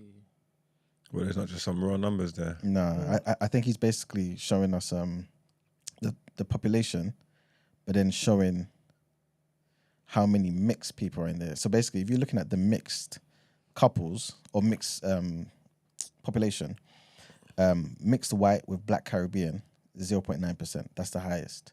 The second mix is mixed white and Asian. Then it's mixed other. Then it's That's mixed because white, African black men ain't African. doing the census. That's what it is. We're us like idiots filling in forms. You get me? If the African man done the census, you'll see the real numbers. So they're cooking the books over there. I don't know about this. I think the Africans are one cold. Oh gosh. Okay, maybe Yeah, it's the wrong word to say majority. Maybe it's obviously everyone's hanging their head on the fact I said majority. Maybe, but I feel like it's for me, the growing trend is a growing trend for me. That's maybe if we put it that way. Okay, I hear you. I feel like. Do you feel like it's a growing trend? I feel like it's probably like going the other way. I feel like it was more. I feel like now there's more examples of people openly and like wanting to push black love and everybody coming home and blackness, and that kind of conversation is more prominent nowadays. I feel like it's going the other way. No. You say no? But do we have enough? Have we studied it for enough time though? Because we're still we're all relatively young, innit? Like, so we're only kind of judging. You know what I'm saying? The last, I don't know how many years. So I guess we're kind of only know. But if you're comparing it to obviously when we first came to this country, this side of the century or the other side of the century, there definitely would be more mixes now, 100%. But that happens in every single population, every single nation. Enough time there, people will mix. You know what I'm saying? So that's not a black thing. Nightfall, let's talk about it. They don't want to have the conversation. Let's talk about it, man. He says, I'm not going to lie, just in everyday life, I see bare black women with white men, more than black men sipping the milk. Is that true, Christy? That's a growing trend as well. It's 100% a growing trend as well. Oh, the men are fighting back. The growing trend is more black women and white men. But I suppose that says more about the black men than the black women, though. You don't need to do better. Like, if they're leaving by the droves, you see what I've done for it? You like that? No, if they're leaving by the droves, we got to look in the mirror. Yeah, but the rebuttals. It was the other way around. The rebuttals. Imagine Mark's giving a pep talk to the Negroes. Let's slip it. Well, the rebuttals I've heard is, you black women do that. We don't care. Go there. I've heard that rebuttal. Yeah, because you'll be back. You'll be back. Like, I've heard that emphasis say, like when we're like, well, let me not say we, because I don't dabble. When that's come up in conversation, they're like, oh, well. Do you think like it's a certain type of woman though? I've seen it. Yeah, we know the hard wigs. Yeah, is it just like the middle class type or something or whatever? No, like? Do you see it a lot? I know black women that have like gone to that dabble for like their first time, like in like recent, it's like say like the year or two, whatever. But I'm saying deep in my demographic in our community, I don't really see it that much that way. It's always people that look like they're from out of our culture. Do you get what I mean? Like it's not in here. Like it's always like out there. Like I see them doing it. I see bare black women with white men and all that. But they also look like. Hey, big up Curtis. We also look like we're worlds apart, if that makes sense. Like for me and the black woman anyway, it just always looks like someone that I'm worlds apart from, if that makes sense. Do you know what I'm saying? Yeah, I get you. No, what did Curtis say? Curtis said, nah, I'm strict. If you sip the milk as a woman, don't step to me, boy. I love it. I love to see it. I love to hear Mine it. was different. You ain't heard... Guessing he ain't that's the spicy white allegations. You don't know. You don't know about Southgate. No, let's not do that to my good sis. My good sis is. Oh my goodness! Strictly. Curtis. But yes. All right. Yeah, it's a lot. This is narrative now that I'm seeing. It says more black women need to date out. See, I'm not. Who said that though? This is the chat. Behave yourself. But there's a serious question. It's a serious question. It's a serious That's question. the though, narrative right? now. Surely, if black men are not looking for relationships, if black men are not ready for commitment, if they are not looking for many opportunities to develop themselves, right? Why should they still be forced to get with black men? These are serious questions I'm asking. This is not me promoting anything, just asking the question. Let's start with you, Queen of BUE. Why should I, as a friend of a black woman who has been trying and she's gone with every single variety of black man and still nothing gives? Why should I keep telling her, keep trying? Keep holding on. And she's now 35, the age where man just starts saying, hey, hey, time's a ticking. Sorry to cut you, but do you just wake up and be attracted to another race though? It doesn't matter how many black men she goes through. If she's not attracted to white men, she's never gonna get there. It's never gonna get there for me. You see, we just heard this. I was gonna say something, but the Chinese woman, right? Yeah. You heard her say What? she loves from afar. Okay. Right? You're saying just take that step. Hey. Change your situation, man. Because that's the definition of madness, right? Mm-hmm. Is it madness? Insanity. You're doing the same thing. Doing the same thing over and over again, expecting different results. I guess it's veering into another conversation that needs to be had. Why that is the case. So have you ever found a white man attractive? Is it that you wouldn't go there because of what you stand for and pride and roots or whatever? Or have you ever found Brent. Sorry for that, Liv's got it. Have you found a white man attractive but you wouldn't go there because he's white, basically? No. So that's what I'm trying to say. So it's a non-issue for you. It's a non-starter. No white man has Turkish man, Italian man. No man of any other. You've never race looked at someone that's not black and thought. Moved me to chorus to think. See, that's a different response she's giving. No, it hasn't. You've never looked at a man that's not black and thought he's nice. Saying someone's nice. Handsome, you mean like handsome, like saying someone's attracted to them. I'm not attracted to them. I'm not attracted to them. Listen how you play this game. You have to start with, is he handsome? If she says yes, then you don't continue. Just say, ha ha ha. But it's true though. What? You do find white men attractive. No, I don't. Fair enough. I'm not pushing it to be honest. I've actually turned down and I blatantly said to him. Because you're white? Yeah. Did you go? No, I didn't do that. But he was in a state of shock though. I can imagine. He was in a state of shock. He wasn't expecting that to come out my mouth. Did you question yourself? What gave him the idea? No, but he looked like how he came across, and I guess I feel like he probably has like I'm just judging, I don't know, but he looked like he'd have like black friends and stuff like that. I mean, he was still dressed in a way that's not, I guess, he's a white boy, but yeah. You liked how he dressed, but you liked his style. He was just dressed in a certain way, but did you like it? He was dressed in a certain way, but I was just like, no, sorry.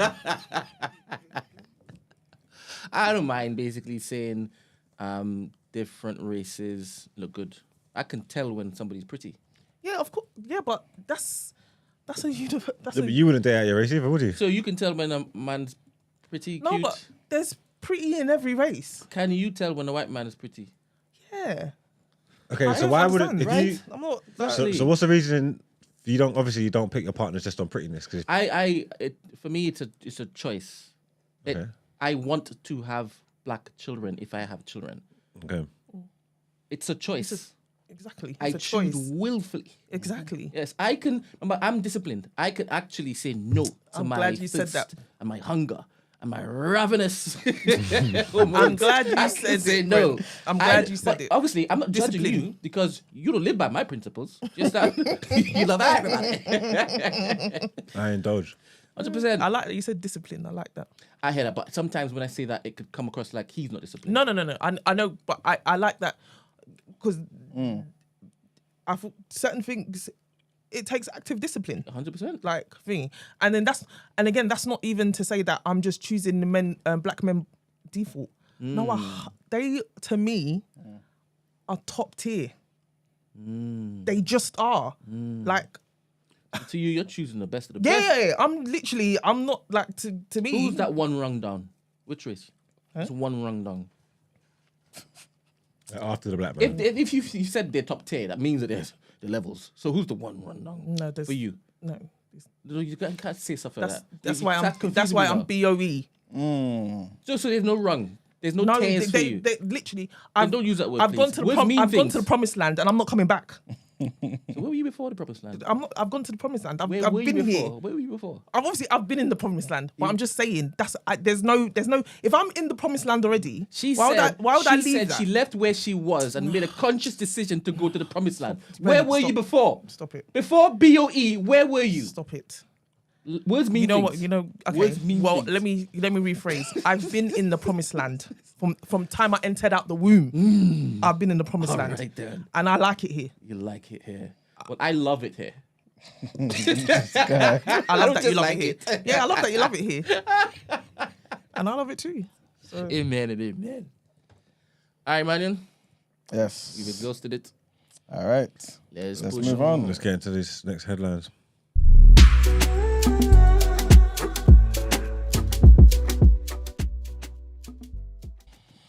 All right, guys. So our next headline. Remember, we spoke the other day about Hamza Yusuf dropping out, like, insert whatever word you want to put in there. He kind of messed up his whole premiership. And now, a guy by the name of John Swinney is to launch his campaign to become SNP leader and a First Minister. So the MSP, who spent 16 years in senior roles in the Scottish Government until last year, has already won the backing of many party colleagues. It's unclear whether he will face a contest for the role from the former Finance Secretary, Kate Forbes. The two were confirmed to have met on Tuesday, promoting speculation that a deal may be done to avoid a leadership contest. Mr. Swinney is 60 years old and used to hold a news conference in the Grassmarket in Edinburgh this morning, at which he's expected to confirm his bid to take over from Hamza Yusuf. Mr. Yusuf, for those who don't know, announced his resignation on Monday, though he will remain in post until his successor is elected. So far, only Mr. Swinney and Ms. Forbes have indicated that they are considering running to lead their party and seek election as First Minister.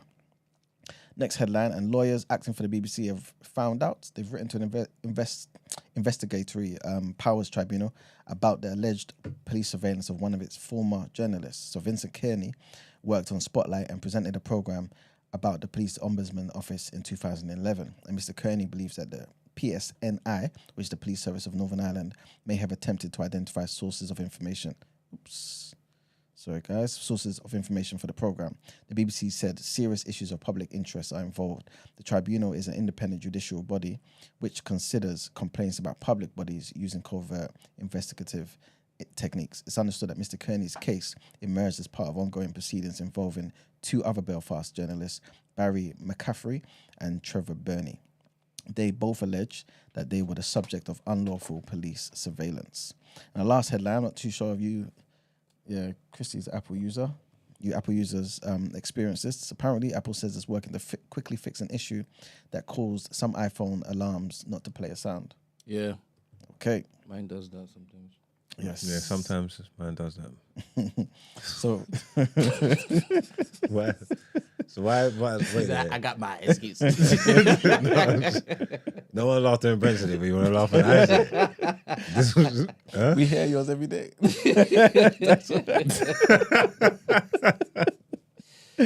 Oh boy. So apparently, for many people, their phone is an indispensable alarm clock, of course. And it's affected everyone, man. Apparently, TikTokers were complaining about how they had to set like 5 alarms and none of them went off. So Apple has confirmed that it's aware of the issue, but is yet to spell out what it believes is causing it or what users can do to avoid obviously going through this. It's also unclear how many people are affected or whether the problem is restricted to particular models of iPhone. But that's pretty much it for the headlines, guys. Time to pay them bills. All right, let's get into the People's Journal.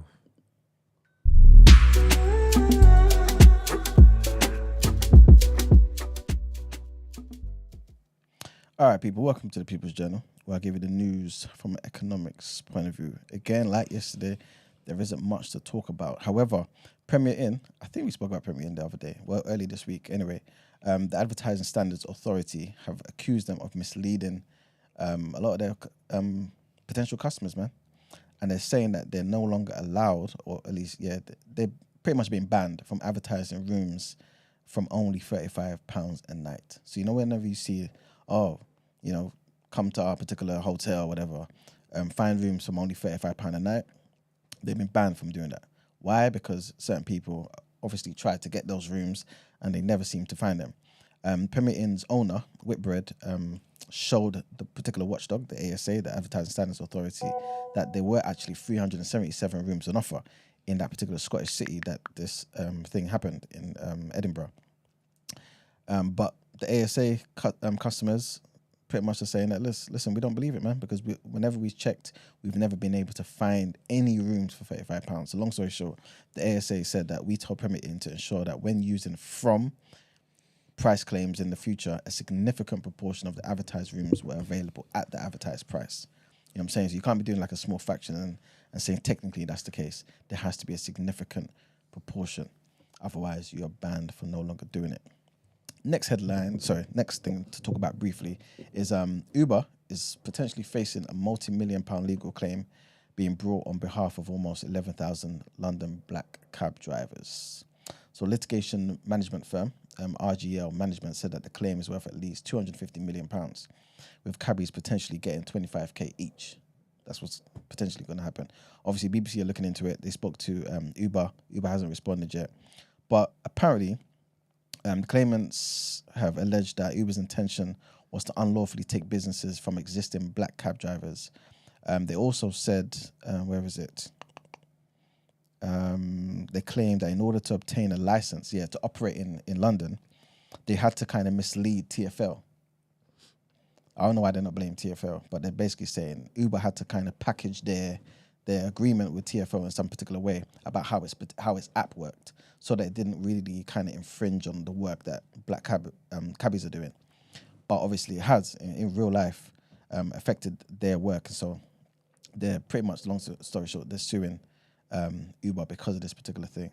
There's not much to it, to be fair. And that's pretty much that. And the next thing I want to mention, actually no, that particular thing will be left in one of the headlines. But there isn't really much else, man. That's pretty much it. All right, let me just read out the results of the poll. My AI says that they are very disappointed with the results. Wow. All right. So, question was, do we have to defend preferring our own? That was it. Do we have to defend preferring our own? First one was, go where you are loved. Love is love at 53%. Second one is, we all need to be on code. Hashtag Queen of BOE. That was at 3%. Maybe the hashtag shouldn't have been used. Next one is, it's not. It's 27%. I was going to say. Sorry. Even though that's such a low, boy. Okay, you see? Next one is, it's racist not to date out. And that's at 13%. Can you imagine? It's racist not to date out. Can you imagine? And the 13% said that in the chat. It's racist not to date out. This is so interesting. This is sad This times. is why I love 27%. conversation. Yeah, exactly. This is why I love conversation, because I would love to basically pick that person's brain. Yeah, so would I. I would love to have... Well, it's not just that person. There's quite a few people. Yeah, I would love to know who they are. Whew, lovely. And the last one, at 6%, is defense needed, fight anti-blackness. The fact that 53% said love is love and stuff, innit? But That was funny, because JW said it's racist not to date out. you know what's funny, I wouldn't say to someone that it's racist not to date out your race. Because obviously it's their choice. But I don't see it as a racist thing. What's wrong with wanting to date within your race? But if someone asks me why I would date out of my race, the quickest answer I could give them is because I'm not racist. You're so dumb. You're actually, yes, you're actually dumb. We'll just explain everything, innit? Like, we'll just explain it quickly and easy as possible, like, because I'm not racist, bro. Like, you get me? So, I don't know, it's crazy. Oh my goodness. Yeah, and this is why I said about about the race loyal. Sorry, I mean, especially if I feel like now in 2024, we're even hitting the halfway mark. So you might as well say going forward into 2025 and beyond. The consensus is love. Go where you're loved. So if I agree with that. So yeah, of course you do. If that's the consensus, if that's the state of mind, mate. I believe that there is a strong argument to that. I believe that is the strongest argument of them all. Yeah. Because each individual person, nobody is looking to help them when it is that they pop down with their black spouse at all. Obviously, I'm not saying that every single relationship with a black person is going to end in abuse and stuff. But just walk everything back. Yeah. Just walk everything back. Yeah. Forget anything I was just saying. You call it look to cause trouble. I believe that love is love. That's where I'm sticking, right? And dependent on the person's environment, their upbringing, everything changes. Everything changes, and I can't judge them off the back of that. Also, if they happen to work in a particular place and friendship just blossoms and they might be weird, that person might be the only person in the world that they've ever encountered that gets them, that sees them. I cannot get onto them. They might not even be desired by black men, full stop. Do you understand? Because of their aesthetics. I cannot judge them off the back of that. So I guess what I'm saying is case by case. Case by case. Yeah, I mean. So I hear the argument, man. I hear it. But for me and my people, love is just exactly. Love is to me. That's just all airy fairy talk, innit? So what are you saying? It is to me. What does that even mean? What is you saying? Love is love. It's too airy fairy. It's like a romanticism. 100%. It's a romanticism. I hear what you're saying now. Yeah. Right? Because you've just expanded.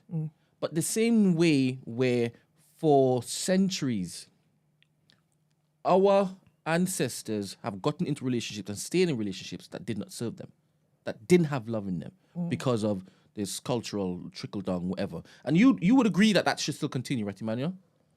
Despite not having love as one should. I think it depends. I think it depends on case why. By case? Yeah. It depends on why people got into marriage and stuff like that. But I feel like you can kind of get all the things you want, right? It is harder for certain people, or depending on the time, depending on whatever it may be.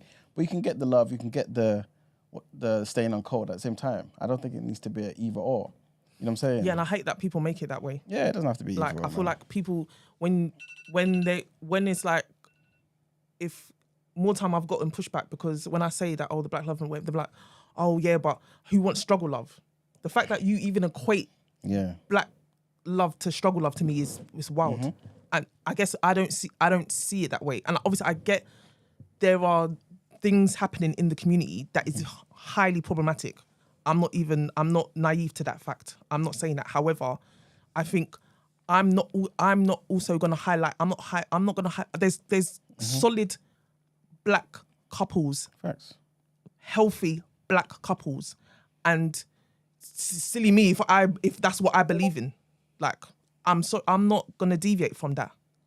I don't think you should just go. No, I don't think you should just enter the thing just because it's black and whatever, and they're treating you like rubbish. That goes without saying. I'm not saying that. That's dumb. I'm not saying that. But also that it also lends to the narrative that if I go elsewhere, that I'm gonna get treated better, and I don't like that narrative either, because there's they also could treat you as 100%. Such. So I'm not gonna make it seem like going outside is because the grass is greener. It's not. It's 100% not, because inside my backyard, there's 100% healthy love going on there. So I don't subscribe to that. And I'm not playing into that narrative on internet or whatever. I know people like to hold on to the negative, and there are some people who take in that narrative online and they're not even living that daily life. Well, they're not. And I don't take in that narrative. Sorry. With that being said, we've got a comment from Mark E. He says a certain level of privilege will make you police others' preferences. What? A certain level of privilege will make people police others' preferences. A certain level of privilege. So that you're privileged. You're saying I'm privileged? Yeah. Okay. And you're moving entitled and okay. Speaking on other people's lives and stuff. I hear his point. You hear it? I hear his point. But okay. What's the level of privilege that can make you police other people's preferences? So you want him to elaborate? I would love for him to elaborate. If Mark can call in, I would love to have this discourse. Marky, what are you saying? I would. And policing people's policing people's preferences. I don't. It's if you don't like your own, voila for you. That's your problem. That is your problem. Me, I already said it before. I ain't got time. I ain't got time to save anybody. Whoever don't want to be saved, that's their problem. I'm going where, as you said, go where the love is, and I feel the love is my people. It's my people first. Another simple fact. Individual from our chat community. I got rejected yesterday by a nice browning, screwing, rude, etc. towards me as well. That don't mean give up on the sisters. She just don't want me. On to the next. Especially if it is you called a browning. Browning, that's not the regulatory term. Yeah, sure. Good morning. Brandon. Say Brandon, come here, man. Good morning. Call back, please. Maybe it's activated now. That was Marky, by the way. You lot Twitter's my comment is cold. For real, man, read it word for word, you know.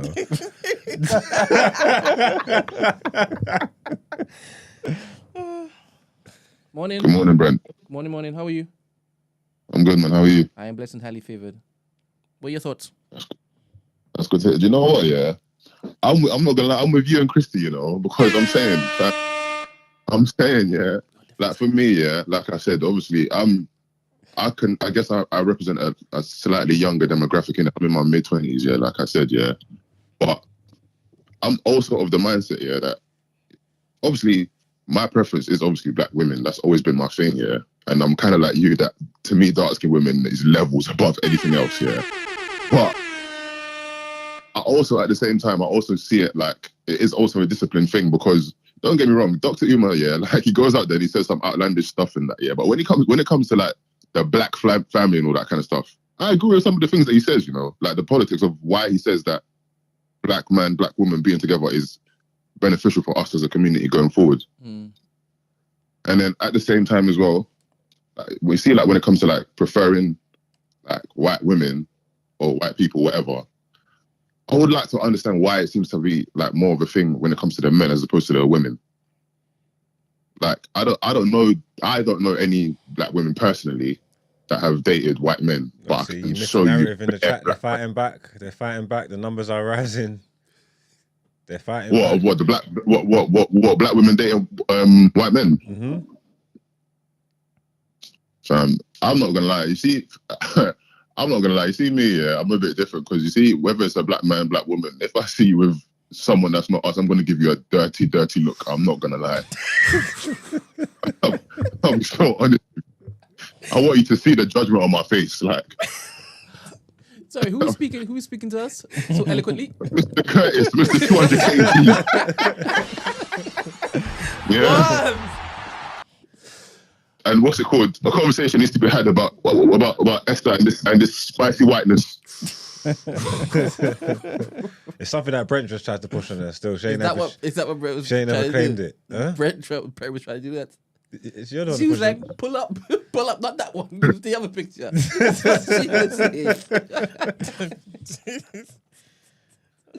saying. So what? You've gone off of Esther now? It's over. If these spicy white allegations are true, then yes. No, she was just looking from afar. She only dates Nigerian kings. No. African kings. Esther only dates African kings. Yeah, I mean, it might be tough because you're not Yoruba, but... No, it's rough, innit? Yeah, it's rough. But Curtis, look, I love that, and I like that you said you're in that age range, and you still have that mindset. So I love that for you, King. I love that for you. Come on, man. Esther actually said Brent did. She's actually going along with your narrative. That's true. You tried to push on. That wasn't. It was no encouragement by myself, you know, and it wasn't just him. It was also that ginger guy from EastEnders. Remember? Max. It was a theme. It was a theme. It was also somebody from a church. What? Come on, man. Don't do this. No, she was just pointing out other men from other races that she could possibly deem handsome. She wasn't like advocating for. She was doing what Christy was doing, basically. Saying that they were pretty, but not for her. Yeah, kind of thing. I hear you. But like, let's say, like, you see, like now, yeah, in 2024, whatever, like these white women, they don't even look like white women anymore. They're very racially ambiguous, innit? Enough fake tan, enough lip filler. Like, you see, to me, yeah, I almost find it weird if, like, let's say I was attracted to that, yeah. To me, I find it kind of like backwards because it's like they're trying to not be white whilst being white. Like, I know, I hear it. I think, I don't know. It's I can't explain it because obviously I think it speaks to the same self-hate kind of thing. No, I weren't doing that. I was never gonna go down that route. But I'm saying like a lot of them white women that's like that. Yeah, remember they moving like they're anti-white man. They won't even go near white man. So you're saying there's stuff that needs to unpack.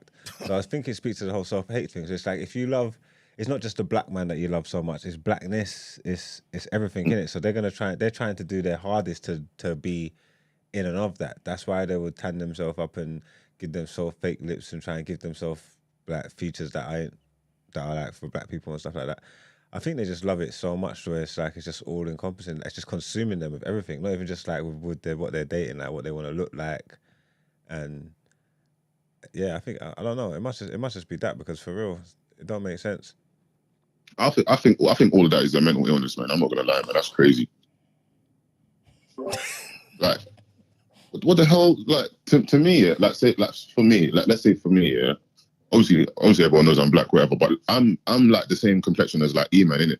So you see, like, there's so many levels to it. Because I remember, like, when I was in school, yeah, I remember like the year above me when they were in year 11 going to prom. The guys that was the same complexion as me, they came back when it came to prom, looking the same complexion as Marks, like bleaching and that. And that's what I'm trying to say. So that's probably the proof in what I'm saying. It works both ways. There's people that having self-hate within their own community that start bleaching and want to have lighter skin and all that. Mm-hmm. It's just the opposite. They just want to have darker skin. And I think people just, yeah, obviously there's definitely something to unpack there. A lot to unpack there. TJ's comment says, I'm sorry, but what is this? I love my community, especially black women, but I'm with a white stroke. Oh, boo! Boo! She's Italian, and I believe that's who God put me with. So what does that mean? So I'm less black. TJ, I don't question people's blackness if they date outside. I'm not questioning their blackness. They're black. What? They just date outside their race. I said this yesterday. There are people who are like me, and there are people in this world who they're existing. I remember one time I tried to support a black man that was going through some things, and you said that he looks like he's got a white partner, and if he's got a white partner, he doesn't even deserve our support. And I said, no, I didn't say that. Wow. I said, I hope he hasn't got a white partner at home. Because if he does, I'm questioning. I'm questioning.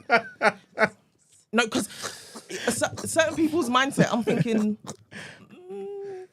So, again, you're facing racism and stuff, and if you're going back to that, that's a mate. Well, to be honest, Emmanuel shares Christie's opinion because when we were doing that whole White Walker analogy, he was like, anybody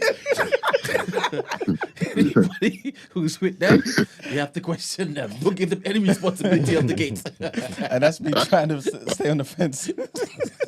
TJ, you can come and sip with me, bro. My doors are always open. TJ is making emphasis. He's not even saying she's not white.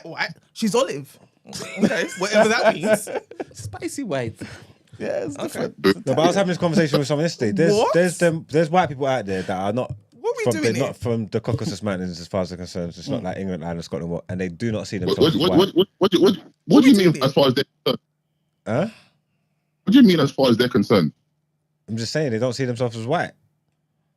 So I can tell you, you can see me, I'm black, and I tell you that I'm not black. Then what? No, because what they're saying is they're not.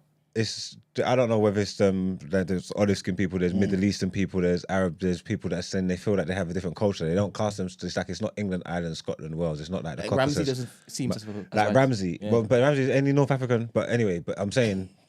What does that mean? Yeah, you're right.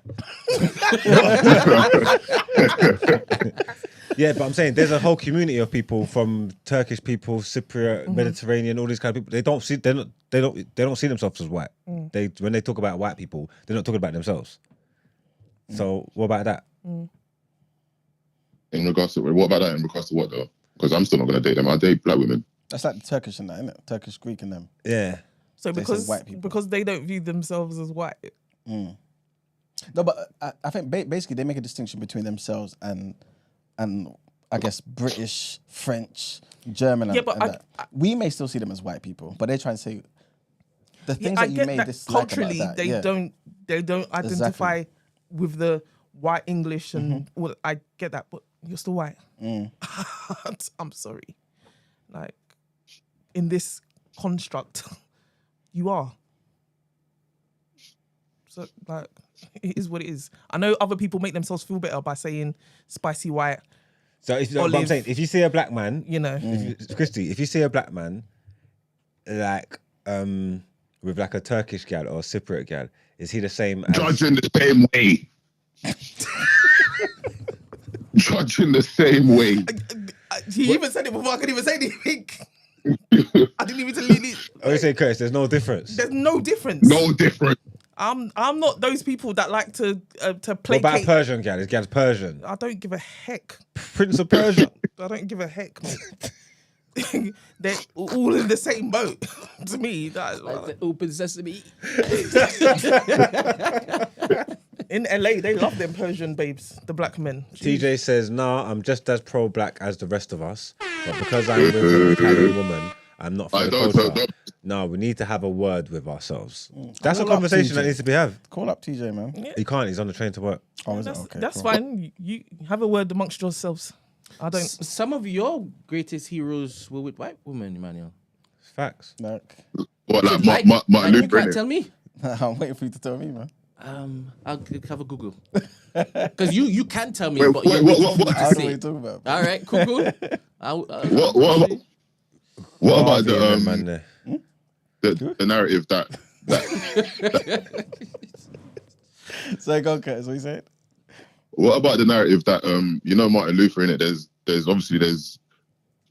rumors that he was out here slamming up bare white women, behind his wife's back. Does that affect his politics and his views? The fact that he enjoyed to do that in his spare time. It doesn't. Was that proven?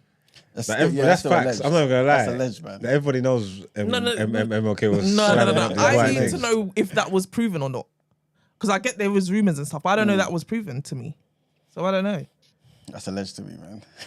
It's Well, like let's- one okay, of the let- things. It's like everyone knows MLK was chopping white things. You get what I'm trying to say? But obviously, that doesn't diminish his work that he's done for the community. It doesn't. He's He one, still he's one had of the the dream. greatest of our leaders. He's one of our greatest leaders. He had a black wife. He had black kids. He had like the man was for pro blackness. You know what I'm saying? So No, you know what I mean? I'm Jesse saying- Jackson. I'm saying it's one thing cheating forever. Yeah. It's what? I'm saying it's one thing cheating on your wife. Yeah, cool. Morally, that's wrong. Cool. Let's put that to the side though. But you're cheating with white women whilst going around there and talking all this black stuff. That's outrageous. Yeah, but he's not uplifting white women. You know what I'm saying? Like, How is it not if he's disrespecting his marriage for white women? yeah, but you put that aside. You said put that aside. And you got to remember as well, he's living his raps. He wanted to end segregation and them thing there. Yeah. Black Lad Travel said, "Can I be pro-black if my partner's mixed race?" I guess you can. You're not serious at all. By the way, I'm the CEO of the New Black. Oh my goodness. So y'all should just be listening funny, to man. my thoughts. Not these people's thoughts. You guys are all welcome. I see you guys as pro-black if it is No, you guys but pushing up. if you're of the mindset that mixed race people who are mixed with black are black, then you would say you are pro-black. If you are of the mindset of that, so I don't say that. Thank you, Curtis, for calling in. I love you lot, man. Up to later. Save Curtis. Well, Mark was trying to get call up, innit? He's on Discord. You still waiting? Yeah. Okay. Oh, cool. Mark, please elaborate that comment quickly, please. Hopefully he can speak. Hopefully it's working. I can't hear you, Mark. I think you need to do something on your end. You're muting your mic or something. Yeah, something ain't working on your end. I can see your thing jiggling. Wow. I'm gonna pause that. Even I stopped for a moment there. But it's not coming through. So settings are a bit janky over there. Or maybe it's my end. I don't know, but it's not working. Yeah, so how pro-black do you need to be to accept someone's support? Because she was saying you can't be truly pro-black if you date out. And obviously... It's the age-old question and conversation. Like, what you're... Like, because people being deemed and judged off their actions, obviously that's a big action that you're taking. But I'm saying, what else? Like, there's nothing that you can do to compensate for it. If that makes sense. We can hear you now.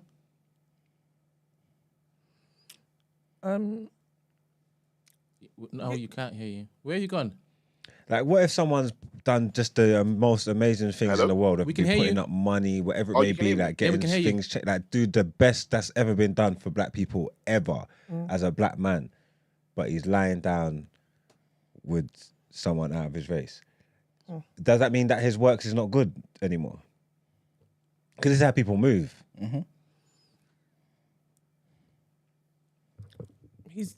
His works is his works. I personally, again, I've said this I've said this before.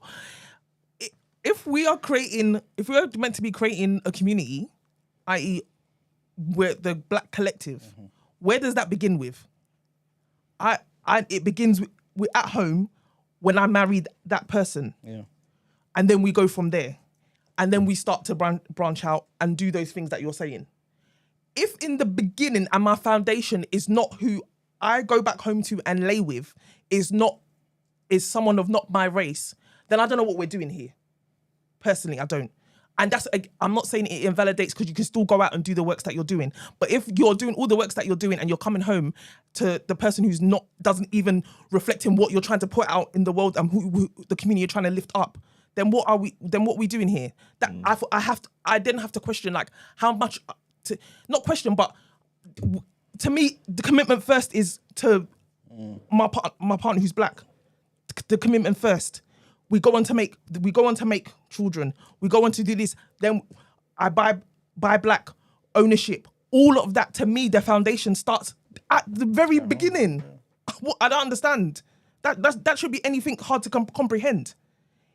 I don't understand how you would not want to choose your own if you're planning to do all of that for the black community, but yet you're going home to someone else. And then when you can't have those conversations, or it becomes contentious, or, well, obviously, Brent says there's allies in it. So your partner is your ally. As Brent says. Yeah. So if your partner is your ally in this, then cool in it. I guess it's fine. But to me, I'm not looking for no white allyship. So I'm not looking for any type of allyship.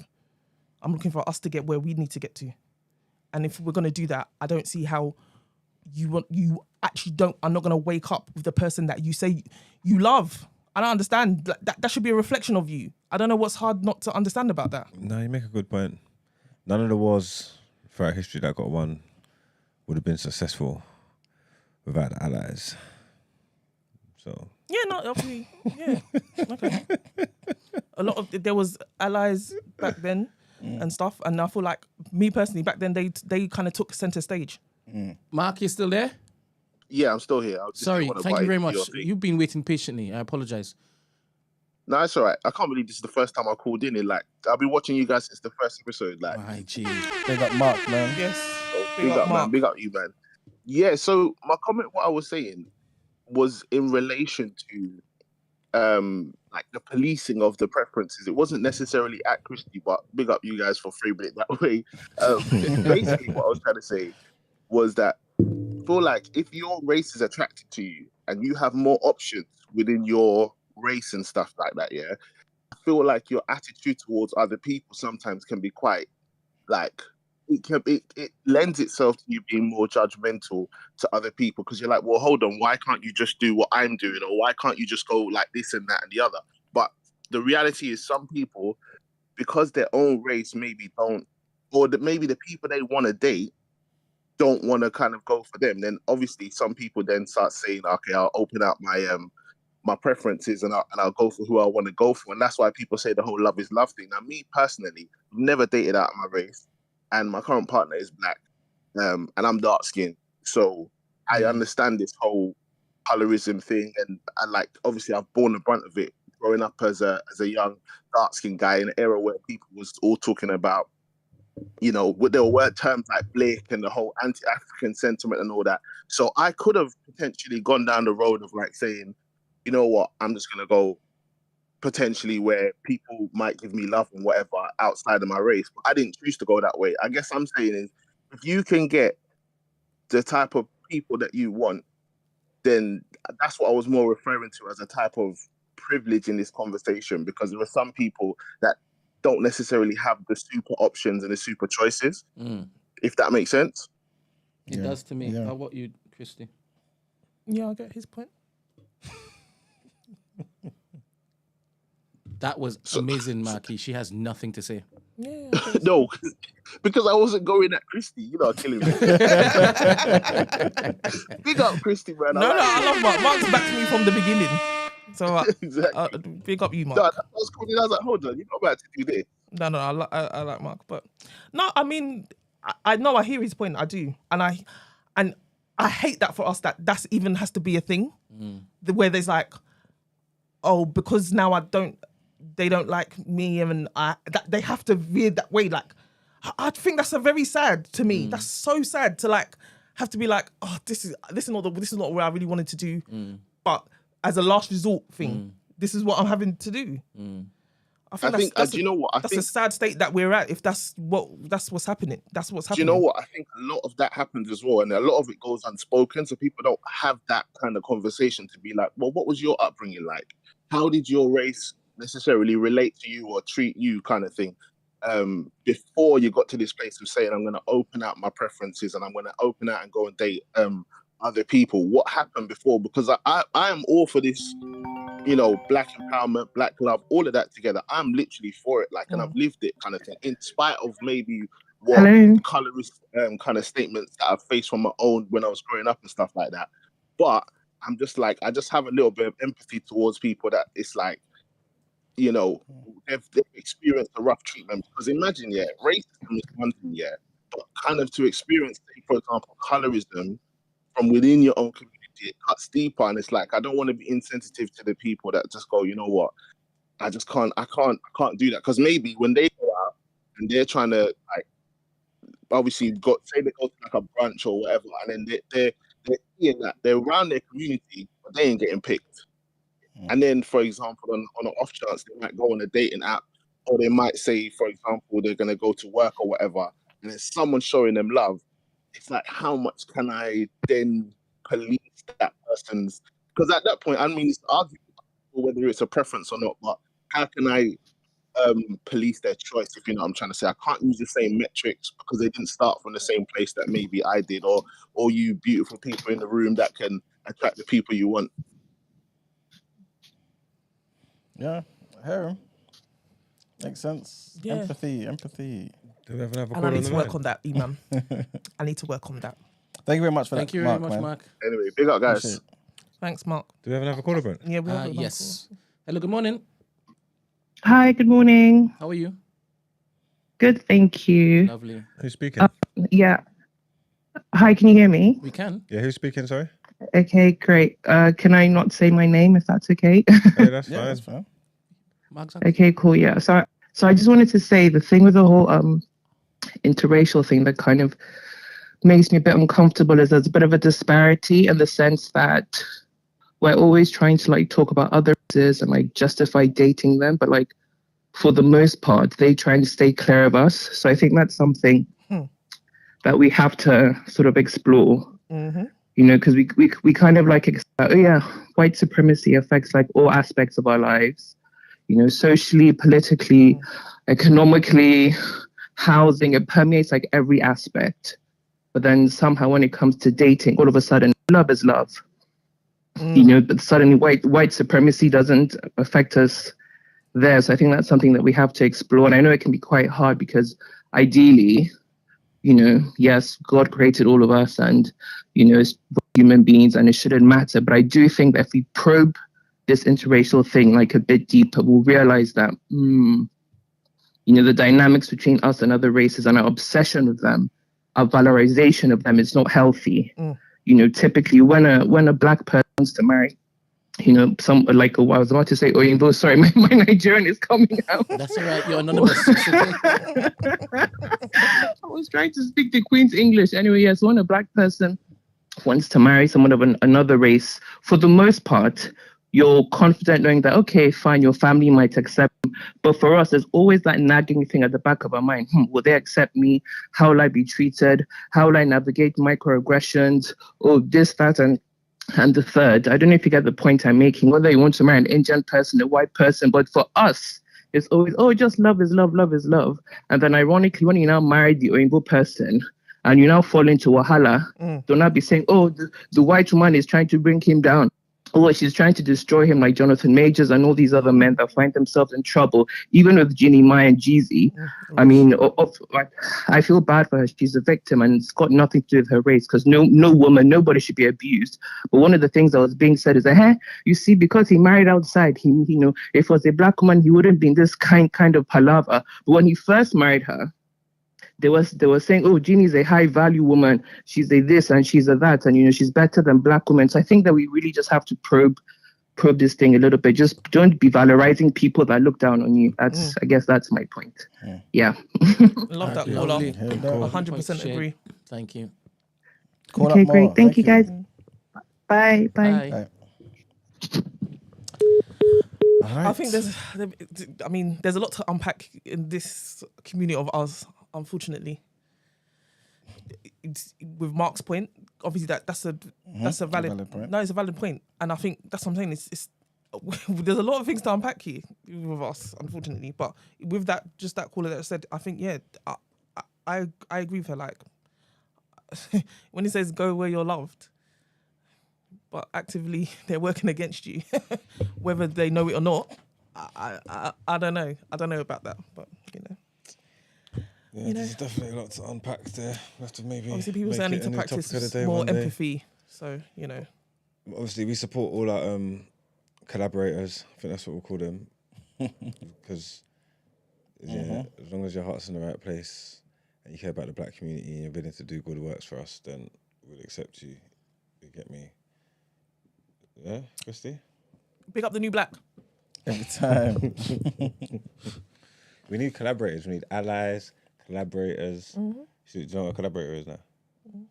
A pro-black man, but his wife might be white or Asian or something. A collaborator. That's what we call them. They're collaborators because they're collabing, innit? I wanted to hear from TJ, you know. Obviously, I know you can't think, but he said it. Do you know how stressful it is do you know how stressful it is just to prove how black I am? How I am genuinely in the trenches, helping the community with the work I've been doing for years, the friends I hold dear, just to be told I'm not really black. That's what I'm trying to say. TJ, sounds like one of our key collaborators. We're supporting him. There's a home for you here at TNB, man. And it must be very stressful. It must be. But he just said, if that's God who put you, so if God put you with that person, then why is it so much stress? If that's who you believe is your person. God sometimes testing you, know, perseverance. If you truly believe that's your person. Yeah, but it's because we're fighting him. We're saying that he ain't allowed in. That's what he's saying. No, that's not what we said. No, that's what he is saying. That's the stress. That's where the stress comes from. Okay. But again, I think obviously wrapping your mind where like, okay, you're doing all this and the person doesn't reflect to you. I find that to be an oxymoron, personally. I can see that. That makes sense. It actually frazzles my brain. Oh. It does. So, but I mean, each to their own boy. Obviously, they say there's even levels to this pro-blackness. So that is true. They say there's levels to it. So, but yes. All right. I guess Brent, it's time, man. Yes, it is time. Yeah. You have to give me a while because I am posting it. No problem. Should we move on to our headlines? Sure we can. People, stay tuned. We've got something for you, man. Stay tuned.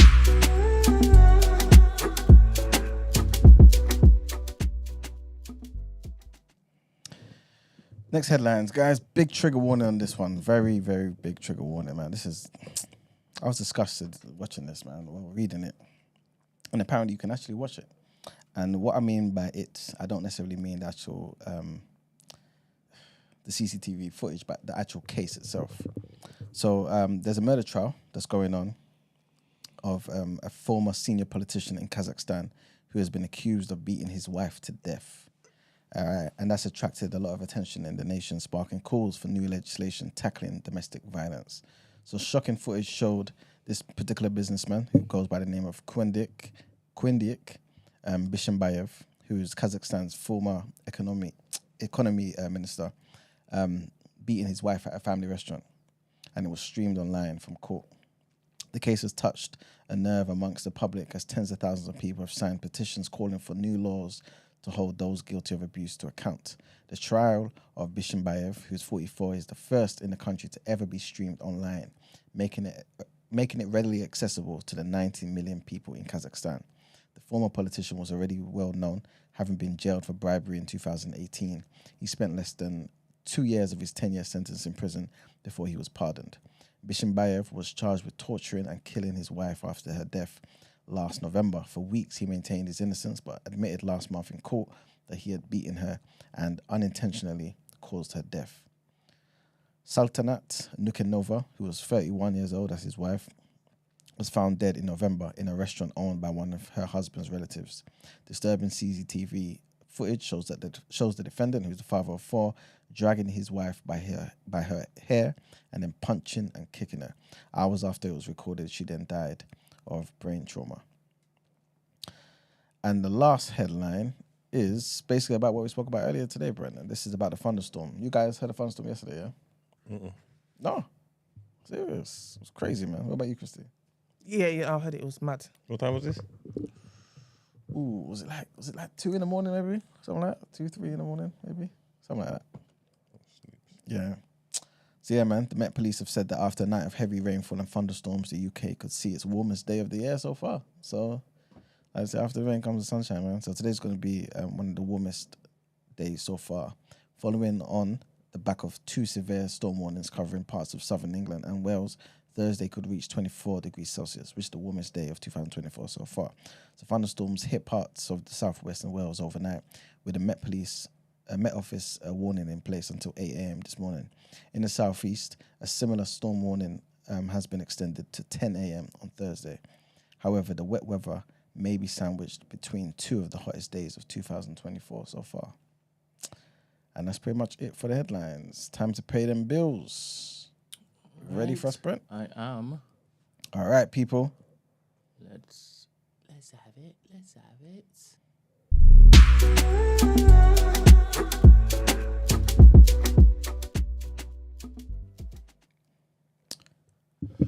All right, here is the second installment of the TMB campaign trail. Please enjoy. It was just the real McCoy, really. And, and Desmond was cold though. Yeah, cold, bro. The real McCoy, you know. The real McCoy, bro. And then if you're gonna say anything other than that, you have to go to the States. Yeah. So now today, the fact that I don't know how everyone else feels, but I love this. I don't know what I would be doing if I didn't have this job. The fact that today I can go in my living room and be like, what am I going to watch now? I'm just going to put on Chucky. Let's put on that HC. All right, let me just go and put on No Rules with Specs and see what them man are saying. Yeah. Oh, what's Chunks and them man doing today? Yeah. All right. Harry, I see that you're streaming. Let me see your stream thing. Okay, cool. Oh, Lippy's got a new show. Let me go take it. Bro, I couldn't do this 10, 15 years ago. And all I ever do is, if I said, if you don't like, I don't like you, you know about it, complain that I don't have more of this. Yeah. We should have the English BET. There should be HC on it. There should be Lippy show. Imagine all of these talented people on one channel. That's gone, bro. That's what I dream of anyway. That's what I look at, and that's what I love, because it just means black people now, growing up in this country, have an opportunity work-wise that only black people can get. That's sick, bro. We man's made their own little place that we can just function in. Bro, to me, that's a safe place moving forward for the community. I think that's incredible. Let's do it. Let's just do it. We're first and second generations deep on this soil, on this rock. The time is now. Black Britain needs its own media network. We need our voices and our stories represented accurately. See, we have leaders across all sectors, but our stories remain untold or mistold in mainstream media. We need that to change. We need a centralized platform to celebrate and document our achievements, affect positive change, and inspire our impressionable youth. This isn't about separation. It's about highlighting the cultural importance of Black Britons to the fabric of this nation. We contribute billions to this economy. We fuel innovation, and we set trends and define popular culture. We define youth culture. We're very much a cornerstone of this economy. It's time. It's time to curate our stories of success and struggle, of joy and resilience, and for it to be told by us for now and for posterity. So let's just do it. Let's create this network to reflect our power, to honor our heritage, and celebrate our ability to unite, collaborate, uplift each other, and drive change. Let it mirror the beauty and diversity of Black Britain. The time for ownership is now. So in the spirit of action, the New Black will soon release a campaign video featuring many Black British icons who stood behind this particular mission, which is a testament to our unity, vision, and belief that anything is possible when we aren't divided. Anything is possible when we choose not to be divided. You must watch it, share it, and let your voices be heard. You must watch it, share it, and let our voices be heard. The time is now. This is ours. How high can we take it though? As high as God wills it. There are no limits. We are unstoppable, and this is ours. Street.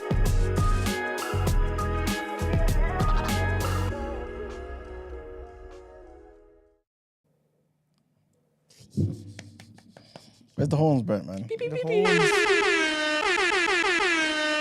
The time is now. The time is now. Let's no just more do talk. it. Let's just do it. Let's just do it. Can everybody go to our Instagram, our Twitter? Can you share it? Can you like it? Can you comment? Let's get this. Let's get this moving. Let's get it done, man. Let's get this moving. All right. What are you saying? You revealed your face? The big reveal. The big reveal, boy. I have to. That's how much it means. Yeah, man. You know what I'm saying? You don't got to see the face.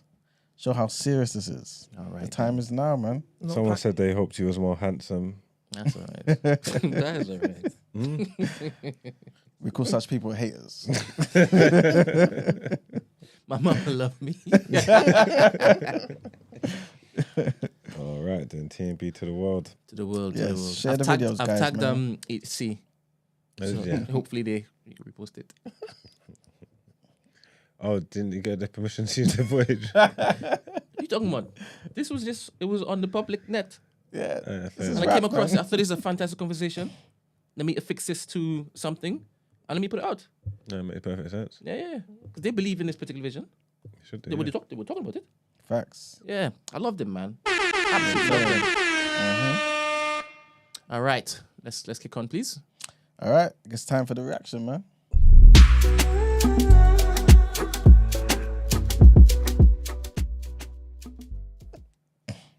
Welcome to the reaction, people, where I read out your sports headlines. Yes, that was Danielle at the end. She's my co-founder, Danielle Dodu. You're going to see a lot of her very, very soon. Obviously, in the campaign video on Sunday, she is featured. So you're going to see her and you're going to hear her talking. Sorry, Marks. Sorry. Borussia Dortmund. Did Borussia Dortmund won 1-0, yeah? Okay, then. Jadon Sancho stars as Niclas Fullkrug gives Dortmund the lead in the Champions League semi-final tie. I lost bare money on this game, you know. So pissed, but hundreds of pounds. What a waste. Damn. It's tough. Jadon Sancho was the star of the show at Borussia Dortmund as Borussia Dortmund edged PSG 1-0 in the pulsating Champions League semi-final first leg through Niclas Fullkrug's fine winner. The England winger, cast out at parent club Man United, gave Nuno Mendes a torrid time throughout the Westfalen Stadion.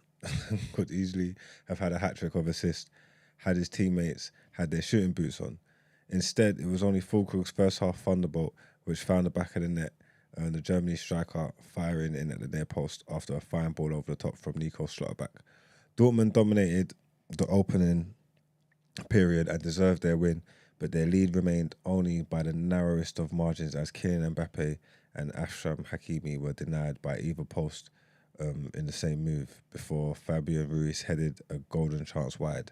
Sancho teed up Fullkrug for a similar finish, then his goal soon after, but the striker spooned a simple chance over the bar before the Man United loanee played a fine 1-2 with Julian Brent, whose poor touch denied him another significant opportunity. Dortmund will still be up against it in France in 6 days' time, given the League One champions' quality, but Edin Terzic's unfancied side have taken another step on their unlikely route to the final, and now know even a draw in Paris would be enough to see them through. Well, some boxing news. Did Ryan Garcia cheat? Oh, man. That's what they're alleging, man.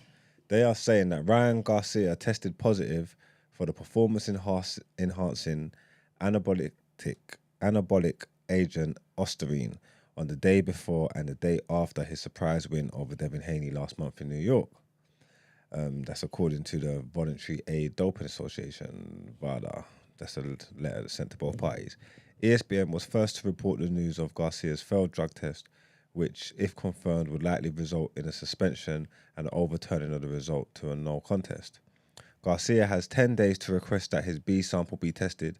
Garcia's A sample also reportedly screened positive for 19-Norandrostone, though its presence is being confirmed by carbon isotope ratio testing. It's all going off. Osterine is an anabolic agent regarded as a safer alternative to steroids, which appears on the World Anti-Doping Agency's 2024 prohibited list. Garcia vehemently denied taking any illegal substances in a video posted on X on Wednesday night. Is that his video there? Yeah. Brent, if you don't mind, play the video, please. Click that video, please. Let's see what he's saying. Click that. Let me see. Now, you know the controversy around Ryan Garcia right now, right? Well, just everything. Yeah. Even before going into this, remember he was... Oh, yes. Oh, you're spouting that. The reveals and stuff. Yeah. So he's now suggesting that... they got him. This is what they're trying to do, just to discredit this now. Because why didn't they say this before he went into the ring? That's true. I came on here to address this bull fucking shit claim that I cheated. Lies. Yeah. Everybody knows that I don't cheat. What can I say? Why didn't they come out with this before, the fight? If they found it before, why would they let me step into the ring as a cheater and then come out with a victory and then they post this, Again, these are people that are trying to attack me for whatever reason, but no weapon against me shall prosper. I never taken steroid. I don't even know where to get steroids at the end of the day. I barely, take supplements. They're saying it's coming from the ashwagandha. That's fucking retarded. So, at the end of the day, big lies. I beat his ass. Fuck out of here. Everybody go to Warwick tonight. It's lit. And I was with this guy every single day. And I never ever saw. Fuck the Hainies. What's up? There you go. Is Man. the two people behind him like that's meant to validate what he's saying? Like, Lads, yeah, no, you need ad-libs, man. Do you believe it, Brent? Do I believe that he took performance-enhancing drugs? Mm-hmm. I don't know about his Do you life. believe that it's a conspiracy that they're trying to get him? I'm always leaning into that kind of crap. Do you understand? Because in my mind, you would check before you go into the ring. I don't know how it works, Emmanuel. Mm-hmm. Can you check after the fact? Do you not get the results beforehand? Are there different periods in which you get checked before, after, and does it take long to basically come through? I think it's basically all the things you said, you know. So they're going to do checks before and after. And to be fair, I remember, what's his name? The greatest UFC guy, John Bones. Thank you. After was it the second win over DC? Basically, anyway, like he got tested and they said that they found something. But this was afterwards. So basically, I think they found something before. Obviously, they only realized after the fight, if that makes sense. So I think it can happen like that, you know what I'm saying? But at the same time, I don't know. It all depends on when they got this information. It all depends. Because if it was really the case that you tested him beforehand and you had the time and you knew, then they should never have let the fight happen. It does look like a conspiracy, to be fair. And even Tank tweeted, was like, now they're trying to take it away from Ryan, man. So you never know. And didn't Hainault tweet? Yeah. What did he say? What did he say? He said, Alhamdulillah. Yeah, Alhamdulillah. He was basically saying Allah knows best, and because he was saying that in the ring, He's hanging on to that. Yeah, he believes. Just imagine if it is that it got stripped from him. He would still have no defeats, right? Yep. And he'd be like, that's why he beat me. Yeah, 100%. Can you imagine? 100%. So yeah, it's a tough one. But you know, Hainault, yeah, he uses these. It's like one of those performance, not enhancing drugs, but like, you know, like your protein sort of thing. It's called Snack, innit? So Snack, this is the company that Hainault uses. What's his name? Boo Andrade uses. Some other boxers as well. I think maybe Garcia as well. Not Ryan Garcia. What's his name? I can't remember his name. But it's But legal? I can't remember. Yeah, it's legal. So the guy who owns it though, or he's the CEO, whatever it is, yeah, is a guy called Victor Conte. So Victor Conte is the guy who also, years back in the day. Didn't he with the runner? Huh? What? The sprint. Thank you. Yes. Have you seen that documentary? No, I've not even seen it, you know. Oh, that is such a sick Alright, documentary. That man is Alright. sick. He's actually sick. All right. Baby, Chris is saying everything. He's the guy he's behind so many of the cheating in sports. He helps them. Okay. He helps them. And he's working with VADA now. I can't believe he's still... Can you imagine? He's still After all of about. that, yeah. He tried to expose Mosley for taking something. And obviously, I've not seen the documentary, but obviously, you know, innit? Like, it's crazy things No, he's it's- done. Different sports, you know? Different sports. He helped a sprinter, and I think he got a medal. I think they stripped him. He's done a lot. He's Yeah. like one of the most prolific cheats. And this man got a job with VADA. Yeah. Maybe to be like, oh, I know how to catch the cheats. Maybe I think maybe that's what You it know is. how to get those hackers to... Yeah, exactly. to be FBI. Nah, that is white privilege at its finest, you know. Because the fact that he's still working with all these people still to this day. Exactly. So That this is wild. why they're saying this is a conspiracy, because obviously he owns Snack, which Hainault uses, so he's got a relationship with Hainault. But both of them, well, Conte has now got the relationship with VADA.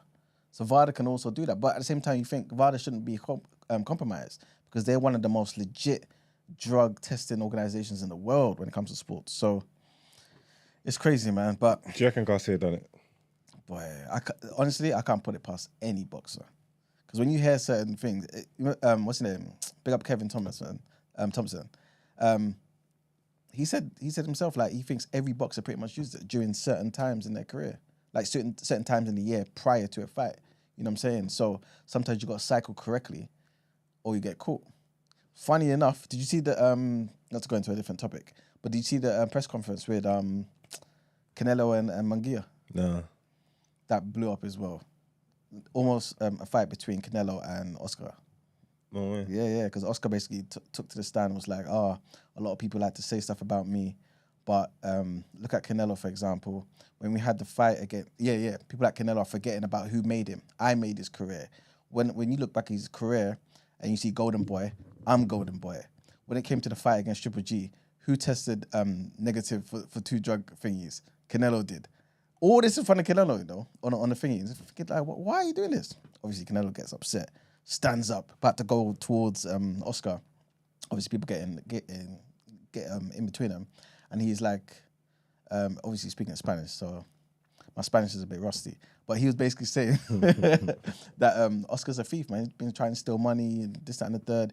Like Oscar was basically doing one of those the 8 Mile stuff that Drake was doing the other day, saying, yeah, of course I've been to rehab. Yes, I know I've had issues in my life. Just that. And that. What else can you say about me? But Canelo, he's this, he's that, this, that, and the third. But anyway, yeah, that's what blew up on the stage as well. Because you know he's got the fight on the weekend. Yeah. Against Munguia. So yeah. But anyway, that's basically what happened, man. So yeah, I can't put it past any boxer, but I feel like there's something going on there though. I do feel like there could be something going on. All right then, and I was supposed to watch the Mavericks game. It was too much, man. I tried. I even spoke with Brent beforehand. Tried to like make like a plan of action. He's like, maybe if you nap beforehand, he'll be cool with that. And just I was out doing stuff. It just wasn't gonna work. You get what I'm trying to say? It just wasn't gonna work. But my Mavs definitely won that game. So we're leading the series 3-2. It's going back to Dallas. I think they get it done in 6, man. For whatever reason, I need to watch it. I don't know if it was just dope defense or whether them man just shit the bed. But Paul George and James Harden couldn't repeat the heroics from Game 4. Remember in Game 4 they both scored 33 points. I think they scored 33 points each. In this game, I want to say George had 15 and James Harden had 7. And everybody's always onto James Harden for shitting the bed in the playoffs because obviously he's a dope regular season player. I swear he's a MVP? Definitely scoring champion, all that kind of stuff. You get me? But when it comes to the playoffs, he's always falling short. He's never doing his thing, you get me? And I think people thought that kind of changed this year because obviously the Clippers have been cooking. They had a good game 1. And I think even the games that they lost, he probably still played decent in whatever. Like they've been, I don't know, but it sounded like the narrative was about to change this season with him at the Clippers. But him putting up 7 points last night, they're definitely going to pile on again.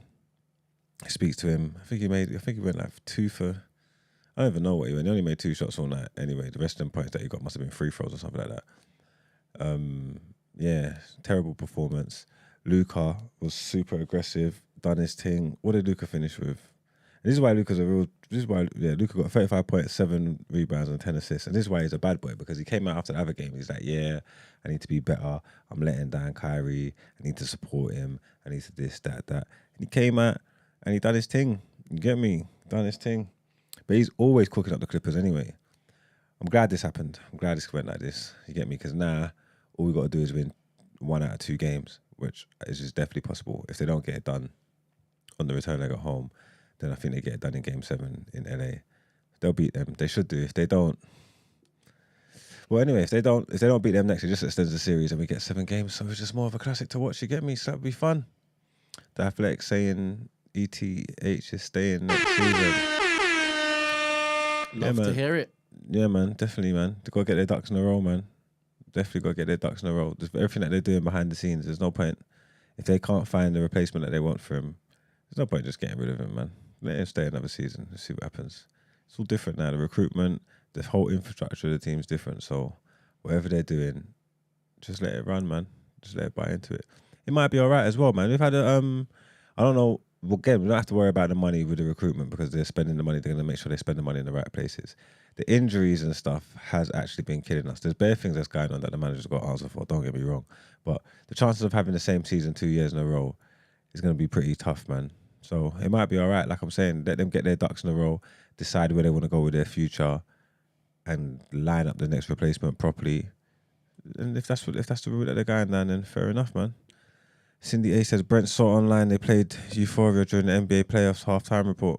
And that makes more sense rather than what I said. I said NFL, but then I saw Shaq. I don't remember seeing Shaq. Why is he talking about NFL? So it's definitely that. Yeah, this is big business, drip, man. Big drip. Yeah, this is big business. So they want him out of it. Who, Drizzy? 100%. Yeah. They want his blood in it. I'm looking forward to that track, man. Hi, Whitney. I don't think it's going to be High Whitney. I think it's going to be something different. It has to be High Whitney extended. You think? We've only heard 45 seconds of High Whitney. Yeah, but he told Aki it was AI, so I think I don't know. I think he has to comment. I think he's not has to. I think he's probably going to comment something different. So you've changed your mind since yesterday. I think so. No, I want to hear what I want. Really? What I want want to hear it in proper H. What I want and what I think is going to happen is two different things. You get me? And again, I told you it's like VAR. You got to save your celebrations 100%. until after VAR. Yeah. I don't even know whether that song. I still right this second now don't even know whether the song's a song. I'm just. You just tell me when. You get what I'm saying? I hear you. Let me at him. I hear you. It's gonna be violent, and it's gonna be wavy. All right. It's gonna be wavy. Well, we look forward to that. Let's get into what's done out here. What we got?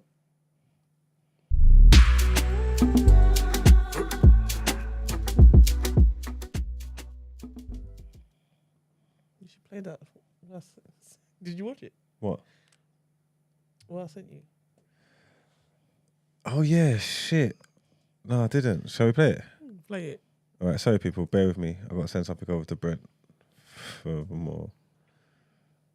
Whilst you're sending that, people, let's just do it. Let's just do it. The time is now, man. Whilst you're on your phone, Margs, can you retweet, quote, tweet, and share a message on the post from the New Black? I can't tag you. Thank you. Yes, people. Please share the video, like, comment. Let's get it out there, man. Let's get the black people that are on the same wavelength. Hey. What happened? Hey. What happened? Everybody. You have to start somewhere. Right, I'm going into detail. Into detail, Brent. Yes, thank you. The black people. That's on the same wavelength. The allies, you know what I'm saying? Everybody who believes in this vision, you know what I'm saying? That black people should have a media powerhouse for themselves. Everyone who loves our culture, this is loves every single format and medium coming from our culture, and you want more. This is the more you want. It's an overdose. It's cocaine in your vein, man. Brody. I got it loaded up. Here we go. He's an ugly girl, bro. You're ugly. He's an ugly girl, bro. Oh. Yo, be careful. Be careful. Be careful. I'm on camera. 1 minute. I'm on camera. Be careful. Be careful. Because you're only scared of one of the big mums. Be careful. Right. That's why I messaged you for me and me. That's why she rang you Kingsley. Roxanne's message because she know box her down. Doosh. Say budush. Love it, innit, Kingsley? But your dick's getting off. You can't see people want your look at this one. 14 bags, baby. All brought from my man. No one needs your £6. Look, my man got me dripping. My man got me so dripping.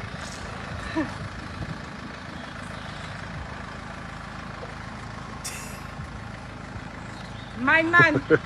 Roxanne, he's still in the same clothes I met him in. Trust me. That is. My son dripped out Monclizzy every single day. £230 t-shirts. What's that? Hanley Henson? £6. My son eats £6 on a burger. One burger costs him £6. One. Take a good look. Take a good look. Bread. I got more bread than any of your baby mothers. I need money from you, you silly little boy. Silly. I'm in a 14-grand whip, no finance. Did you take the number plate? Did you take the number plate? See what you black men are doing. So what's the context here? It's not you black men. You see what you black men are doing? It says £6. You know that bit that's funny. So my son spends £6 on a burger, and then the maths comes up: 2 burgers is 12, 3 burgers is 18. You know? I don't know why that kills me. Oh man. Said my son's dripped out. Mon Clizzy every day. Well, Kingsley. Kingsley's a dark skinned black man. Trust me. Is that a white girl or a mixed girl? I'll tell you. I couldn't even tell you because in one of the it said this is how the they look in Stevenage. No, it's not Stevenage. It's St Anne's. Oh, so whatever. It's Nottingham, I think it is. Oh, okay. Well, isn't this how the mixture is? People looking. And they tried to say basically, they tried to be like, oh, they're the new Jamaicans. That's what the caption said. I said, that's such an insult. But I was looking at this woman because I was trying to think. It was like because obviously I was thinking it's a white girl, but then there's a little bit of her. I'm thinking like, is she like quarter caste or something? Oh, she can't say that. You know what I mean? She may do, but you lot would say she's black. So. Say who is who? They would say she's black, innit? She has black. She has black in her as okay. well as other mixes. Did you think she does? I don't know. Oh, I see a white woman. To be honest with you. I couldn't tell to me. I was trying to gauge. No, because like I said, there's a part where I just thought, and then there's a little part where I'm thinking, has she got something in there or something? I can't tell. Because there's mixed race people that look like her. Yeah. And also where there could be a quarter also look like her. So, and there's ones that not at all anything and look like her. So I don't know. You just don't know. Man said Mon Clizzy every day. Oh, so I know who you want to done it. The black man that's sleeping with that. Wow. Yeah, he's definitely done that here. And you're videoing her. Isn't and you have the insult to video her and be like, you're ugly. Yeah, but you made a baby with her. You fool.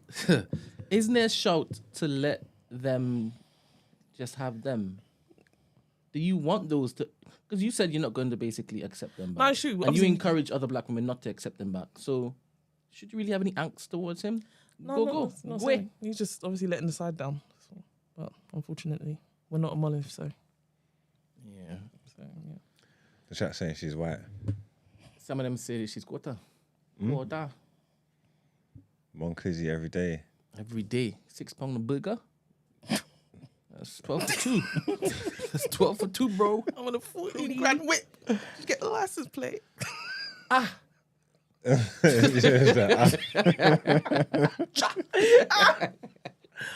Oh, mate.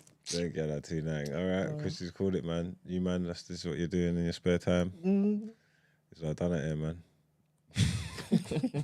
And when she said, you silly little boy, letting that one call you a boy. Hey. He's definitely done out here.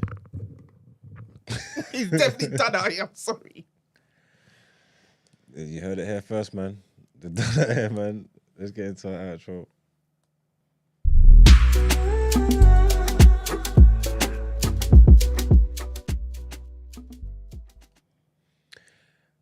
Welcome to the end of another great show. Remember, 5 p.m. Sunday. Looking out for the video. I think you are going to love it. It's going to be totally amazing. Alright, Brent? You're not lying, man. It's going to be I totally don't think wicked. you've ever lied whilst you've been talking about the new black. Nothing else. See how quickly he added down to the end. Everybody knows I don't lie. Okay. Come on, man. So yeah, thanks for taking part. Anybody that liked the video, if you ain't liked it, make sure you like it on your way out. Share it, subscribe it. Remember to go on the socials and like and comment on the video that Brent just dropped. Tell everybody what you think of. Leave a message. Everything. Leave in the comments what you think of his face. Yeah, let me know, man. Say something. Go on X, retweet it, quote tweet it, like it, all that good stuff. And we will be here to finish the week off with a bang tomorrow. Yeah? All right. Peace out, guys. Peace. Bye.